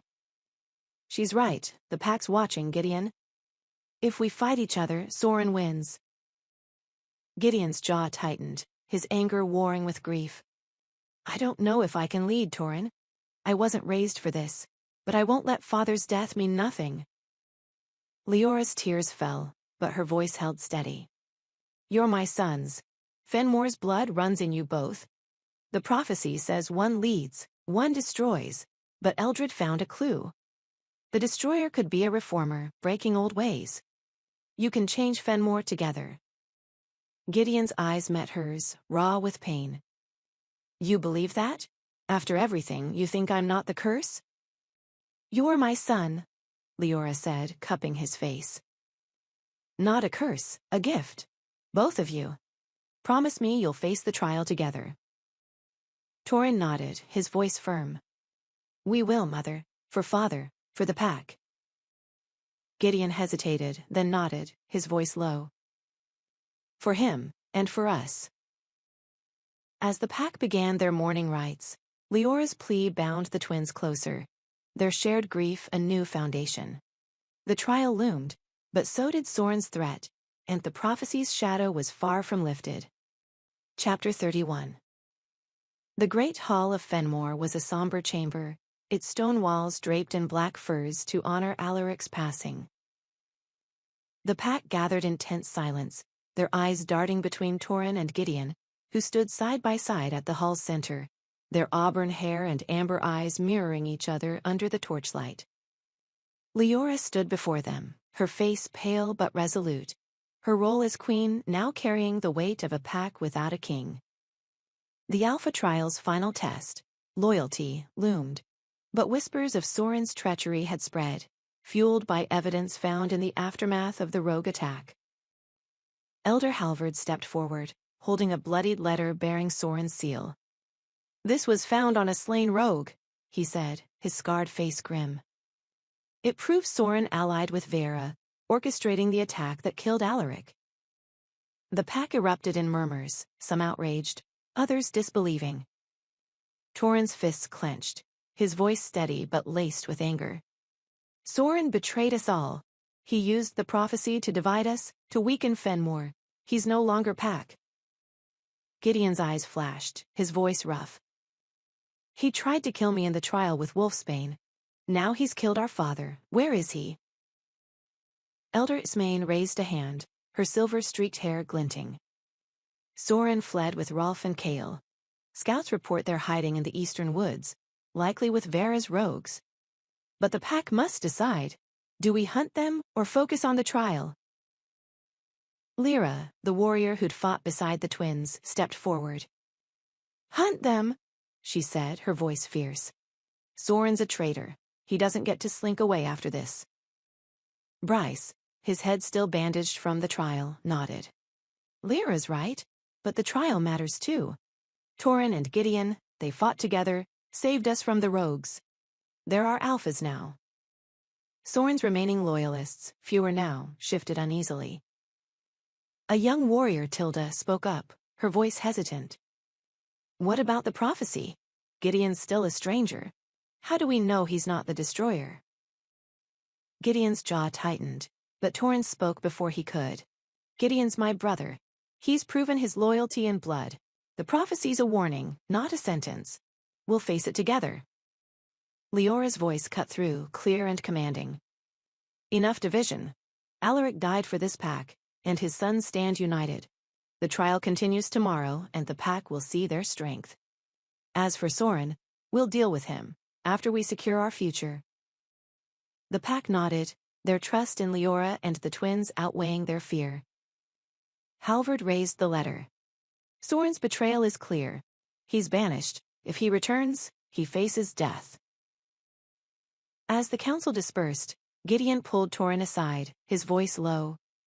Soren's not done. He'll come for us, prophecy or not. Torren nodded. The blood call steady between them. Let him try. We're ready. Leora watched her sons, her heart heavy but hopeful.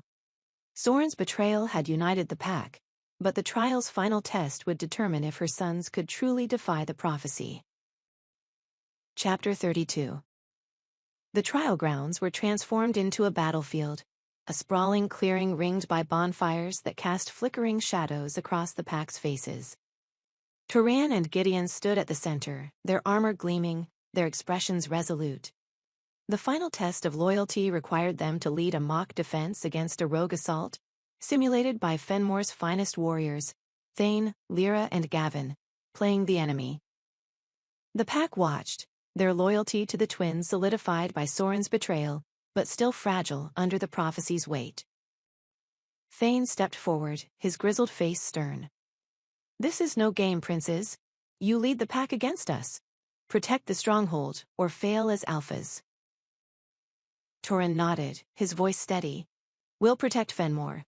Gideon, take the eastern flank with Bryce. I'll hold the west with Lyra's team. Coordinate, don't charge. Gideon's eyes narrowed, but he nodded. Got it, let's show them what we can do. The horn sounded, and the rogues attacked, their movements swift and coordinated.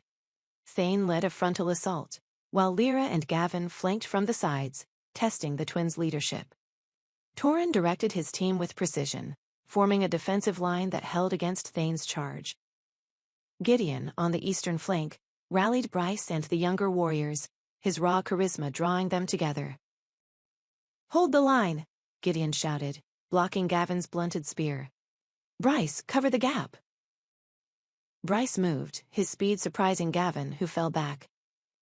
You're learning, kid, Gavin called, grinning despite the blow. On the western flank, Torren parried Lyra's strike, his voice calm. Push them back together, don't break formation. The twins' teams worked in sync, the blood call guiding their instincts. When Thane broke through, Torren signaled Gideon, who led a counterattack, driving the rogues into a trap. The pack cheered as Thane raised a hand, signaling surrender. Well done, Thane said, panting. You led as one. The pack's safe in your hands. Leora, watching from the ridge, wiped tears from her eyes. They did it, Alaric, she whispered as if her husband could hear. Our boys. But as the crowd roared, a distant howl pierced the air. Vera's rogues, real ones, lurking beyond the grounds. Gideon's eyes met Torren's, the bond flaring. That's no test, Gideon said, gripping his sword. Torren nodded, his voice grim. Soren's back. Let's finish this. The pack rallied behind them, their trust cemented by the trial's success. The twins stood ready, their unity a shield against the coming storm. Chapter 33. The council chamber was lit by a single chandelier, its candles casting a warm glow over the stone table where Torren, Gideon, Leora, and Eldred sat. The trial's success had unified the pack, but Eldred had summoned them to reveal the prophecy's final condition, uncovered in the ancient scrolls. The pack waited outside, their cheers fading into an anxious hum, sensing the weight of what was to come. Eldred unrolled a parchment, her voice steady despite her frail frame. The trial proves your strength and loyalty, but the prophecy demands one last test. One twin must willingly cede power to the other, or the pack faces ruin. Torin's brow furrowed, his voice sharp. Seed power? You mean one of us has to give up being alpha? Gideon leaned forward, his tone wary. Or what? We fight until one's dead. That's what you said before. One might die. Eldred's milky eyes met theirs. The scrolls speak of choice, not death. The seeding is a sacrifice, of pride, of ambition. If you choose unity, the prophecy's doom may be averted. Leora's hands trembled, her voice pleading. You fought together, proven you're stronger as one. Why does it have to be one or the other? Because the pack follows one alpha, Eldred said. Tradition demands it. But the scrolls hint at another path. Ragnar, the reformer. If you break tradition, you could redefine what alpha means.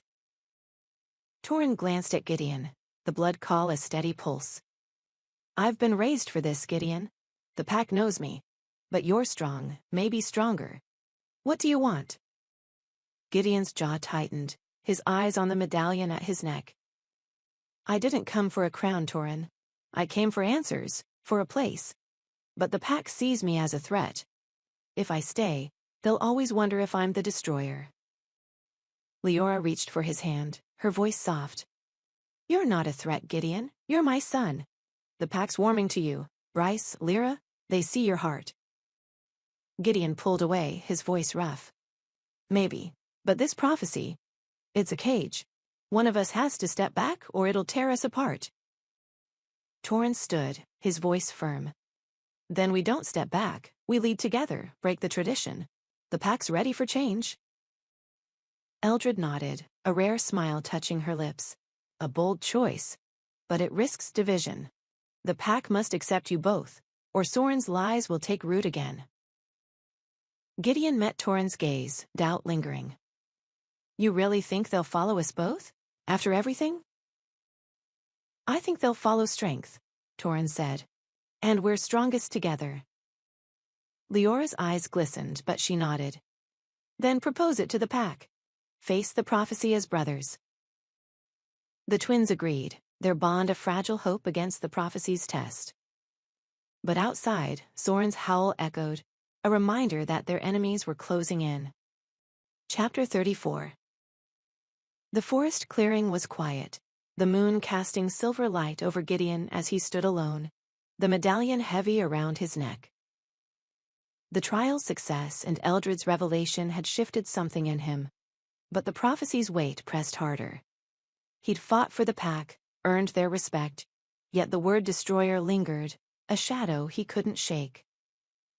Torin believed in their shared leadership, but Gideon feared his presence would always divide Fenmore. The blood call pulled him toward his brother, but his heart whispered of sacrifice. Bryce found him, his young face earnest. You're out here alone again, he said, sitting on a fallen log. What's eating you, Gideon? Gideon sighed, his voice low. The prophecy, Bryce. Eldred says one of us has to step back. I'm thinking, maybe it's me. Bryce's eyes widened. You're as much an alpha as Torin. The pack saw you today, leading, fighting. Why would you leave? Because I'm the outsider, Gideon said, pacing.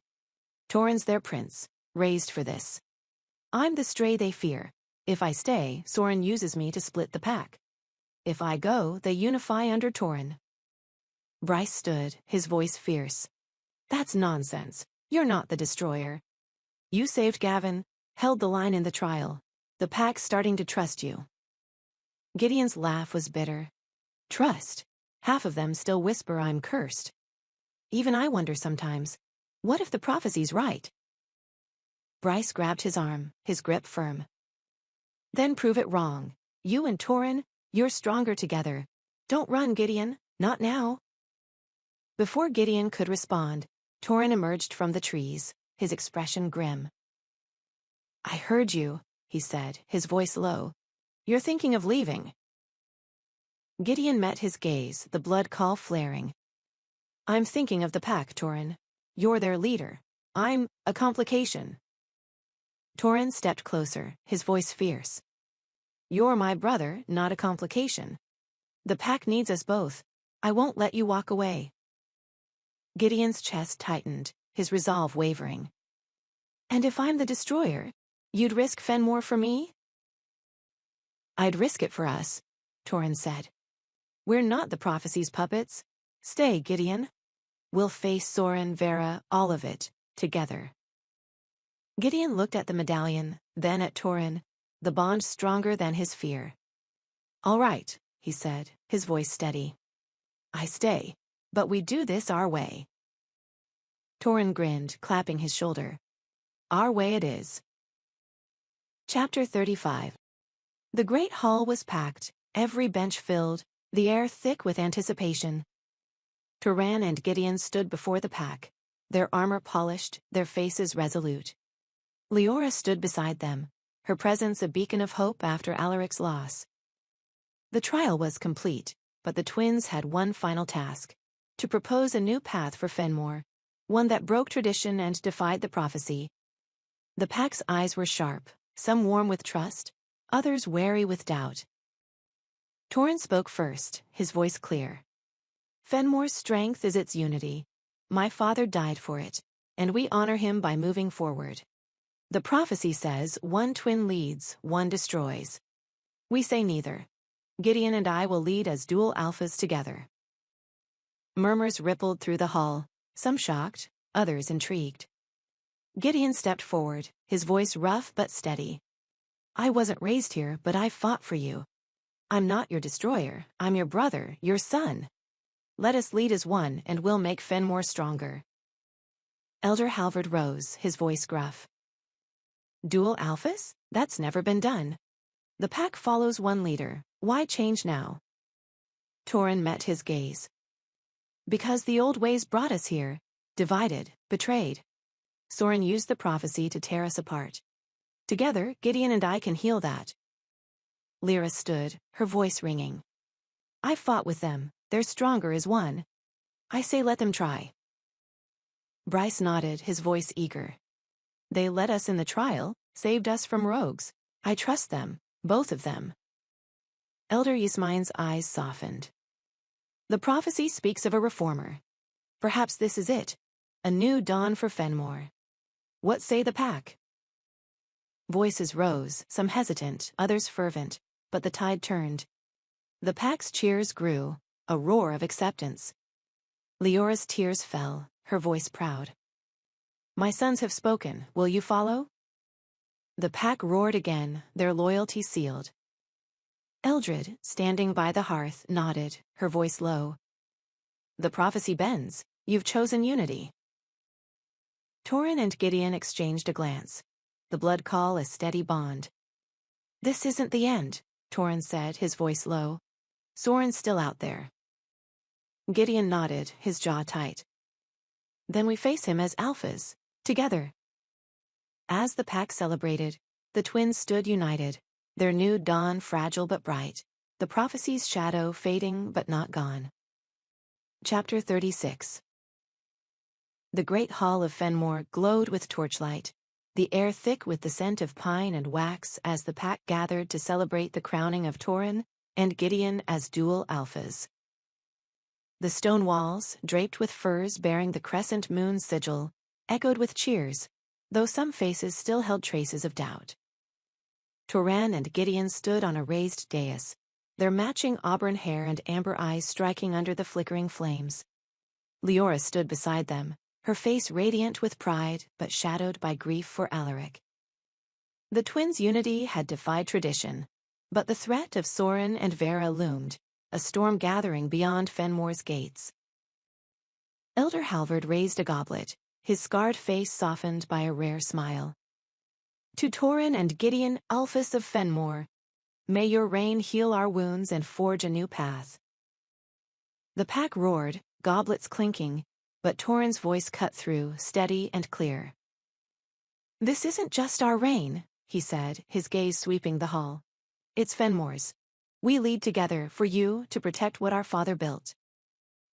Gideon stepped forward, his voice rough but commanding. I wasn't raised here, but I fought for you. I'm not your destroyer, I'm your alpha, same as Torin. We'll face any threat together. Lyra, standing among the warriors, raised her sword. To the twins, to Fenmore's new dawn! The cheers grew louder, but a few warriors, those once loyal to Soren, exchanged uneasy glances. Bryce, ever loyal, pushed through to the dais, his young face beaming. "You did it," he said, clapping Gideon's shoulder. "Told you the pack would see your heart." Gideon managed a half-smile, his hand on the medallion at his neck. "They're warming up, Bryce, but Soren's still out there, stirring trouble." Torin nodded, his voice low. "We'll find him. He and Vera won't tear this pack apart." Leora touched their arms, her voice soft but firm. "You've united the pack, but Soren's betrayal runs deep. He knows Fenmore's weaknesses. Be vigilant." Elder Yasmine approached, her silver-streaked hair gleaming. "The prophecy bends, but it's not broken. Your unity is strong, but one misstep, and Soren will exploit it." Torin's jaw tightened. "Then we won't misstep. Gideon, we need to scout the eastern woods, find Soren's camp before he strikes again." Gideon nodded, his eyes fierce. "I'm ready. Let's end this." As the celebration continued, the twins slipped away to plan, their bond a steady pulse. The pack's trust was theirs, but Soren's shadow threatened to unravel it all. Chapter 37. The eastern woods were a tangle of shadow and mist, the air heavy with the scent of decay and wolfsbane. Torin and Gideon led a small scouting party, Lyra, Bryce, and Thane, moving silently through the underbrush, their senses sharp for signs of Soren's rogue camp.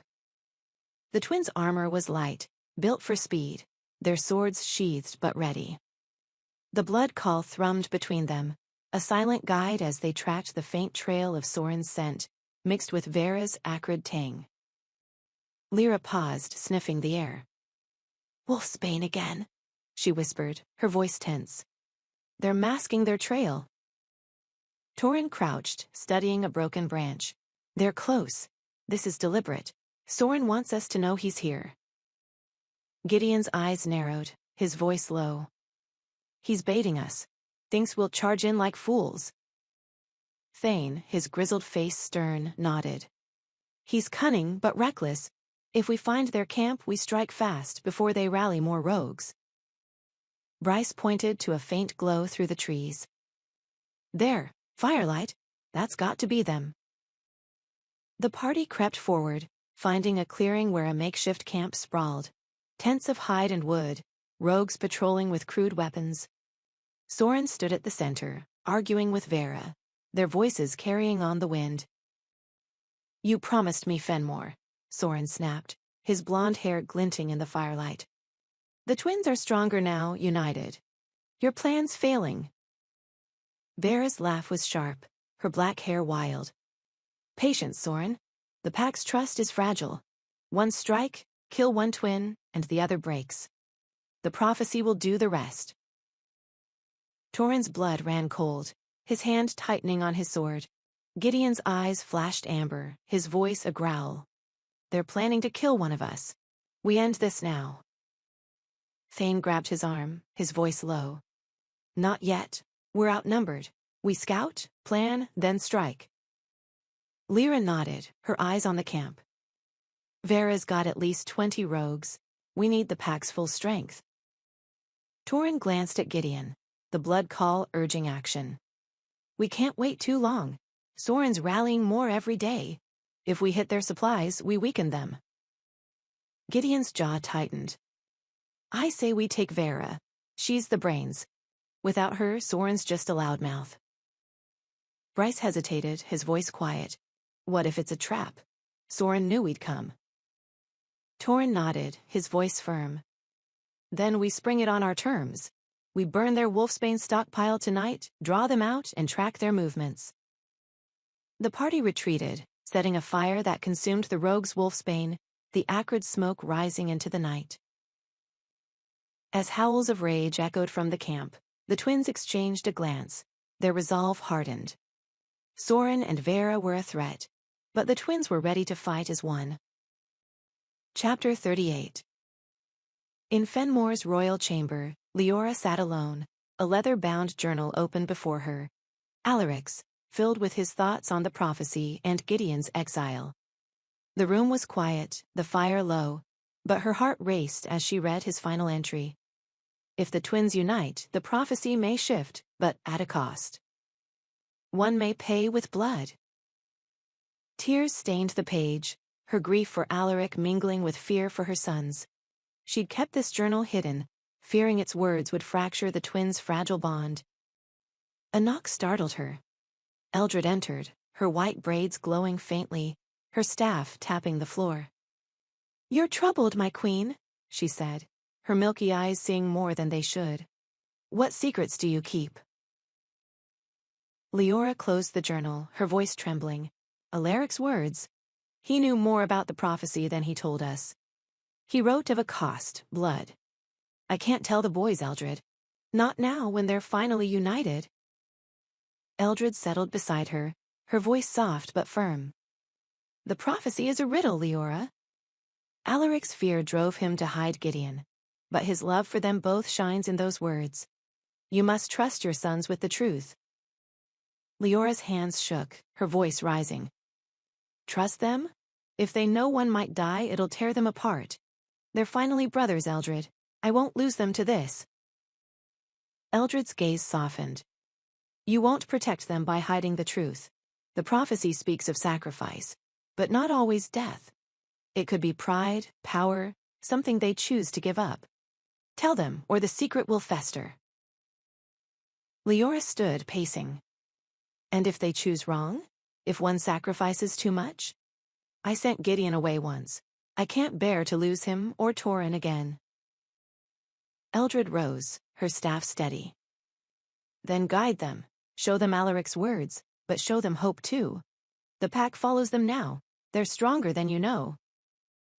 Before Leora could respond, Torin and Gideon burst in, their armor dusted with ash from the raid. Mother, Torin said, his voice urgent. We hit Soren's camp. They're planning to kill one of us to break the pack. Gideon's eyes were fierce. We need to strike now before they regroup. Vera's the key. She's pushing Soren. Leora's heart sank, the journal heavy in her hands. You're both safe, she said, her voice trembling. But there's something you need to know. Your father, he left this. She handed them the journal, her voice breaking. Read it, but promise me, whatever it says, you face it together. Torin and Gideon exchanged a glance, the blood call steady. We will, Torin said, opening the journal as Gideon leaned in, their bond a shield against the truth within. Chapter 39. The twins sat in Torin's chamber, the journal open between them, its pages lit by a single candle. Alaric's words were stark, his handwriting jagged with urgency. The prophecy demands a price. Unity may save Fenmore, but one twin may pay in blood. The blood call pulsed, a silent vow binding Torin and Gideon as they grappled with their father's warning. The raid on Soren's camp had bought them time, but the prophecy's shadow loomed larger, and the pack's trust was still fragile. Torin closed the journal, his voice low. Father knew we'd face this. He didn't tell us, but he believed we could change it. Gideon's jaw tightened, his hand on the medallion. Change it? He says one of us might die, Torin. You still think we can both be alphas? Torin met his gaze, the bond flaring. I think we have to try. The pack's with us now. Soren's losing ground. If we stay united, we can beat him, and the prophecy. Gideon stood, pacing. United? The pack cheers now, but what happens when Soren attacks again? Or Vera? They'll use this, say I'm the one who'll bleed, the destroyer. Torin rose, his voice fierce. You're not the destroyer, Gideon. You've proven that. We both have. Father's words aren't a sentence. They're a warning. We choose our path. Gideon stopped, his eyes searching Torin's. And if the path means one of us falls? You ready to lose me? Or me you? The question hung heavy, the blood call aching. Torin stepped closer, his voice steady. I won't lose you. We make a pact right now, no matter what, we don't turn on each other. We face Soren, Vera, the prophecy, together. Gideon hesitated, his anger softening. A pact, he said, his voice low. All right, but if it comes to blood, Torin, I'm the one who pays. You're Fenmore's heir. I'm replaceable. Torin grabbed his arm, his eyes blazing. You're not replaceable. You're my brother. We both lead or we both fall. Gideon nodded, the bond sealing their vow. Together then, let's hunt Soren down. As they clasped hands, Bryce burst in, his face pale. Scouts found Soren's new camp. Closer, bigger. Vera's rallying more rogues. They're planning a full attack. Torin's eyes met Gideon's, their pact of fire in their veins. Then we end this, Torin said. For father, for Fenmore. Chapter 40. The eastern gates of Fenmore stood like iron sentinels, their crescent moons glinting under a blood-red dawn. Torin and Gideon led the pack's warriors, Lyra, Thane, Bryce, and dozens more, in a defensive line, their armor gleaming, their senses sharp. Scouts had confirmed Soren and Vera's forces were massing in the woods, their numbers swollen by rogue werewolves drawn by promises of power. The twins' pact held firm, their unity a beacon for the pack, but the prophecy's warning, one may pay in blood, hung heavy. Lyra checked her sword, her voice steady. They're coming hard, Alphas. Soren's desperate, and Vera's ruthless. We hold the gates, no matter what. Thane nodded, his grizzled face grim. The pack's with you, but Soren's lies still linger. Some doubt Gideon. Prove them wrong. Gideon's eyes flashed, his voice rough. I'm done proving myself. They want a fight, they'll get one. Torin clapped his shoulder, the blood call steady. We fight as one, Gideon, for the pack. The horn sounded, and Soren's forces burst from the trees, rogues in wolf and human form, led by Vera's sleek black fur, and Soren's blonde hair, his sword raised. Fenmore's weak, Soren shouted, his voice carrying. The twins are a curse. Join us and we'll rebuild. The pack roared defiance, blades clashing as the battle began. Torin and Gideon fought side by side, their movements a mirror, cutting through rogues with lethal precision. Lyra and Thane held the flanks, while Bryce rallied the younger warriors, his courage fierce despite his youth. Vera targeted Gideon, her claws slashing. You should have joined me, Prince, she snarled, dodging his sword. You used me, Gideon growled, landing a blow that sent her reeling. This ends now. Soren charged Torin, his blade swift. You're no alpha, he spat, their swords sparking. Fenmore's mine. Torin parried, his voice calm but deadly. You betrayed father, you'll never lead. The battle raged, blood staining the earth, but the pack's unity held. Gideon tackled Vera, pinning her as she shifted back to human form, her eyes blazing. Kill me, and the prophecy wins, she gasped. Gideon hesitated, his blade at her throat, but Torin shouted, Don't! She's not worth it. Vera laughed, slipping free as Soren's forces faltered. The rogues retreated, Soren among them, but the twins stood tall, the pack cheering. Leora, watching from the battlements, wept with relief, but the prophecy's shadow remained. One battle won, but the cost was yet to come. Chapter 41.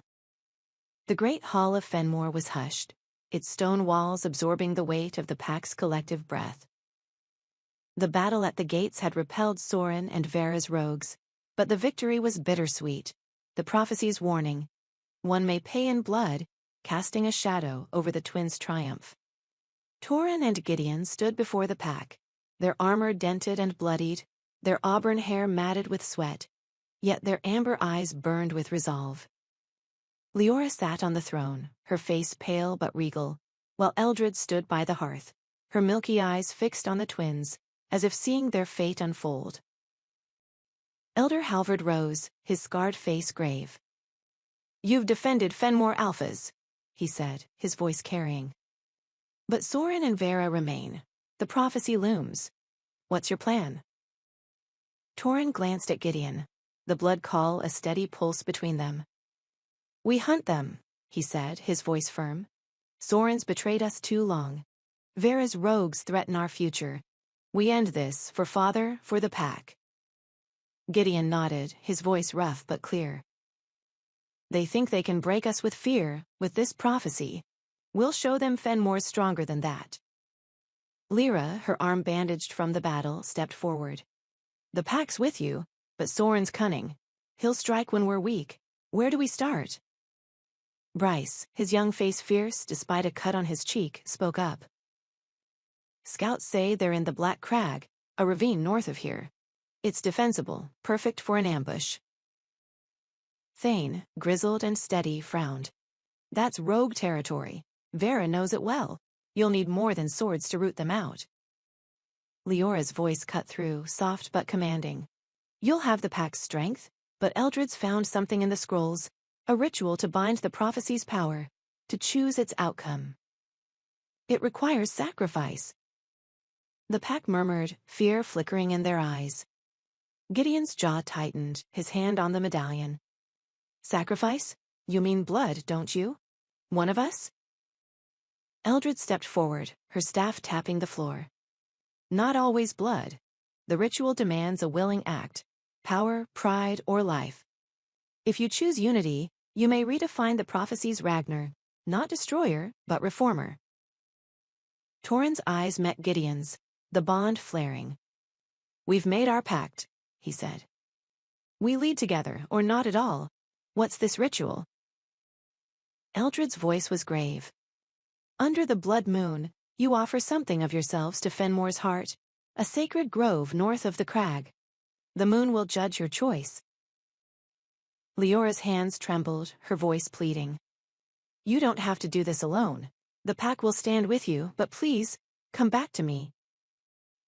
Gideon's voice softened, rare and raw. We will, Mother. We're not losing each other now.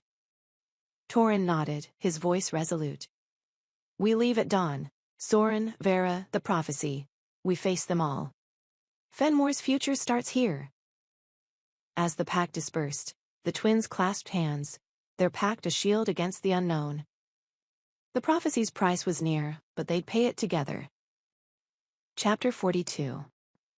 The Black Crag was a jagged wound in the earth, its steep walls cloaked in mist, the air sharp with the scent of stone and wolfsbane. Torin and Gideon led a strike force, Lyra, Thane, Bryce, and a dozen warriors, through the ravine's narrow paths, their footsteps muffled by the damp earth. The blood call thrummed, guiding the twins as they tracked Soren and Vera's rogue camp, its fires glinting like eyes in the distance.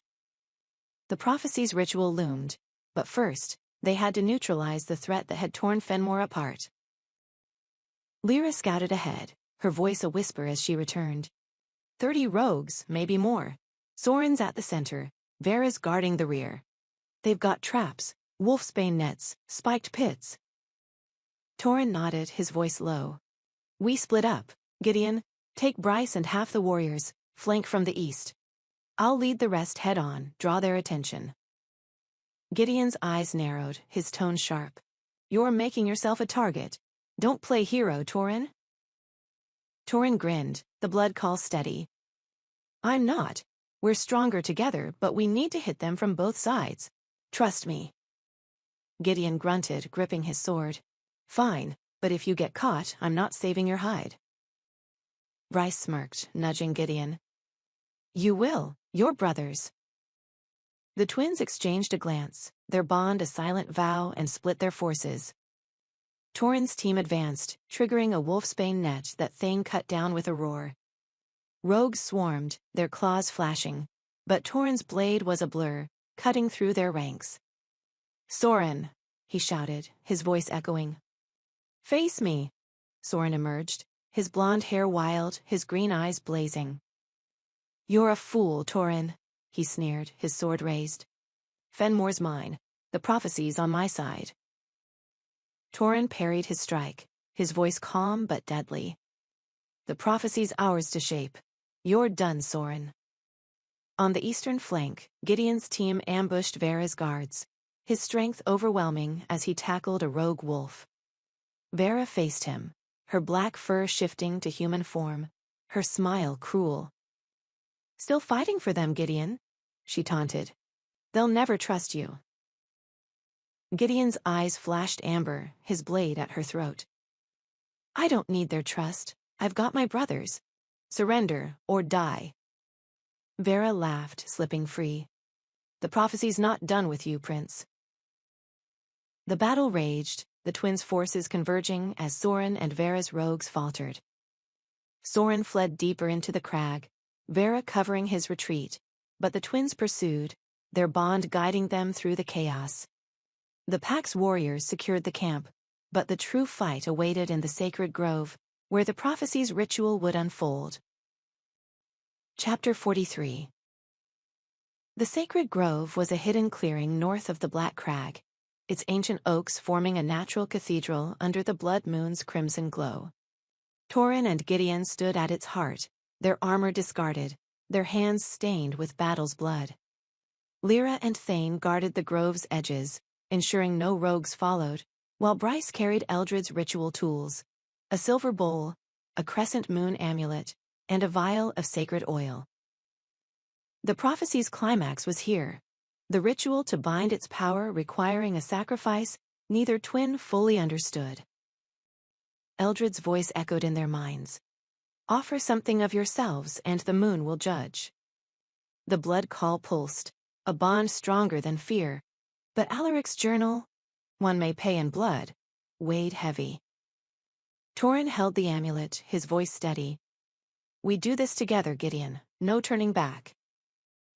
Gideon nodded, his medallion glinting. "Together, but what do we offer? Pride? Power? I'm not sure I've got much of either." Torin's smile was grim. "We offer what we are, Alpha's brothers. We give up the fight for one to lead alone. That's the sacrifice." Gideon's eyes searched his, doubt lingering. "You think that's enough? The prophecy wants blood, Torin. What if it's one of us?" "Then we face it," Torin said, gripping his shoulder. "But I'm not losing you, not now." Bryce approached, his voice hushed. "The moon's at its peak. Eldred said to start now, or the ritual fails." Torin poured the oil into the bowl, the amulet at its center. "We speak our vow," he said, kneeling. "Fenmore's our home. We lead as one, no destroyer, no ruin. We sacrifice the prophecy's chain." Gideon knelt beside him, his voice rough. "I was lost, but I'm found. I give up my anger, my fear. I'm your brother, Torin, not your rival. Fenmore's ours." The moon's light intensified, the bowl glowing as the oil shimmered. A wind rose, the oaks whispering, and the twins felt a pull. Not the blood call, but something deeper, ancient. The amulet pulsed, and a vision flashed. Two wolves, one crowned, one free, leading a pack under a silver moon. "Is it working?" Gideon whispered, his heart pounding. Before Torin could answer, Soren's voice cut through, venomous. "Pathetic." He stood at the grove's edge, Vera beside him, their remaining rogues snarling. "You think a ritual saves you? The prophecy demands blood." Torin rose, sword drawn. "You're too late, Soren. The pack's ours. Stand down." Soren laughed, charging, but Gideon intercepted, their blades clashing. "This ends, Soren," Gideon growled. "You killed our father. You don't get Fenmore." Vera lunged at Torin, but Lyra and Thane joined the fray, driving her back. The ritual's glow intensified, the moon judging as the twins fought, their unity unbreakable. Soren's blade grazed Gideon's arm, drawing blood, but the prophecy's pull held firm. No death, only choice. Chapter 44. The sacred grove was a battlefield, the blood moon casting a crimson haze over the clash of steel and snarls. Torin and Gideon fought Soren and Vera, their movements a mirror of each other, the blood call guiding every strike. Lyra and Thane held off the rogues, while Bryce guarded the ritual bowl, its glow pulsing like a heartbeat. The prophecy's ritual was incomplete, the twins' vow interrupted, but their unity was its own power, defying the doom Eldred had feared. Soren's sword flashed, aiming for Torrhen's chest, but Gideon shoved him back, his strength raw. "You're done, Soren," he shouted, his voice a growl. "Fenmore's not yours," Soren sneered, his green eyes wild. "You're the destroyer, Gideon. The prophecy says so. Kill me, and you prove it." Gideon hesitated, his blade at Soren's throat, the prophecy's weight heavy. Torrhen stepped beside him, his voice calm. "He's baiting you, Gideon. We don't need to kill him. The pack will judge." Vera, pinned by Lyra, laughed, her voice sharp. "You're fools. The moon demands blood. One of you falls or Fenmore burns." The bowl's glow surged, the wind howling as the moon's light bathed the twins. Gideon lowered his blade, his voice steady. "No more blood. We choose a new path." Torrhen nodded, gripping the amulet.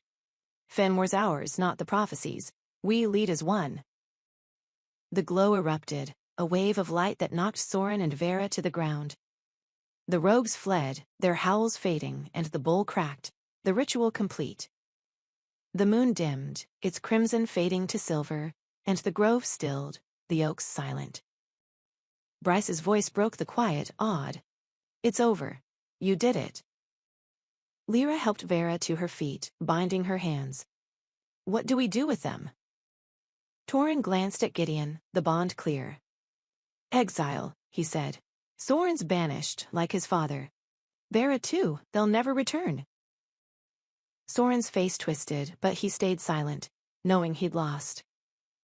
Vera's eyes burned, but she smirked. "The prophecy's not gone, princes, you'll see." Gideon met her gaze unflinching. "We've seen enough. Fenmore's free." As Thane led the prisoners away, Torrhen and Gideon stood together, the blood call a quiet strength. The prophecy was fulfilled, not with death, but with unity, their sacrifice the breaking of tradition. Chapter 45. The sun rose over Fenmore, its golden light bathing the stronghold's towers, a new dawn for a pack reborn. The great hall was alive with celebration. The pack gathered to honor Torrhen and Gideon, their dual alphas, who had defied the prophecy and secured Fenmore's future. Tables groaned under feasts of roasted boar and bread, music echoing as warriors danced and children laughed.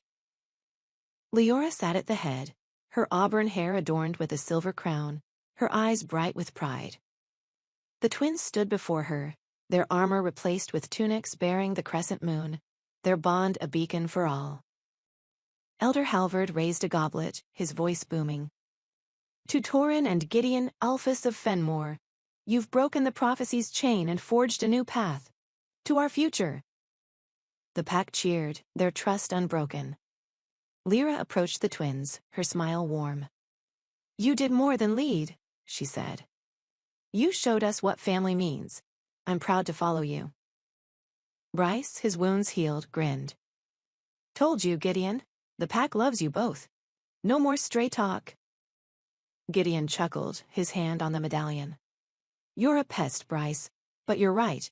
This feels like home." Torrhen clapped his shoulder, his voice soft. "It is home, Gideon. We built it together." Leora stood, her voice clear. "My sons, you've honored your father's legacy. Alaric would be proud, but the work's not done. Fenmore needs you, both of you, to guide us forward." Torrhen nodded, his eyes on the pack. "We'll rebuild, strengthen our borders. Soren and Vera are gone, but others may rise. We'll be ready." Gideon's voice was steady.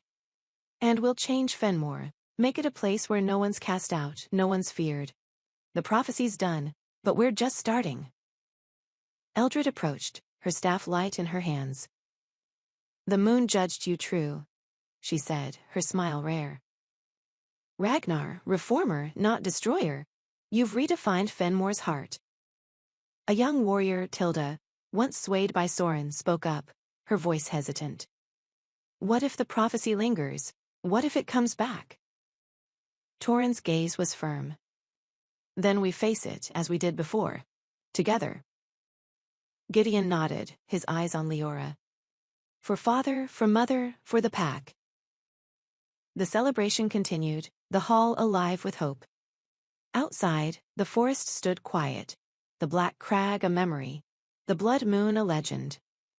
Torin and Gideon stepped onto the battlements, the wind carrying their laughter. The blood call was their strength, their pact their vow, and Fenmore their legacy, a pack united, a prophecy defied, a future theirs to shape.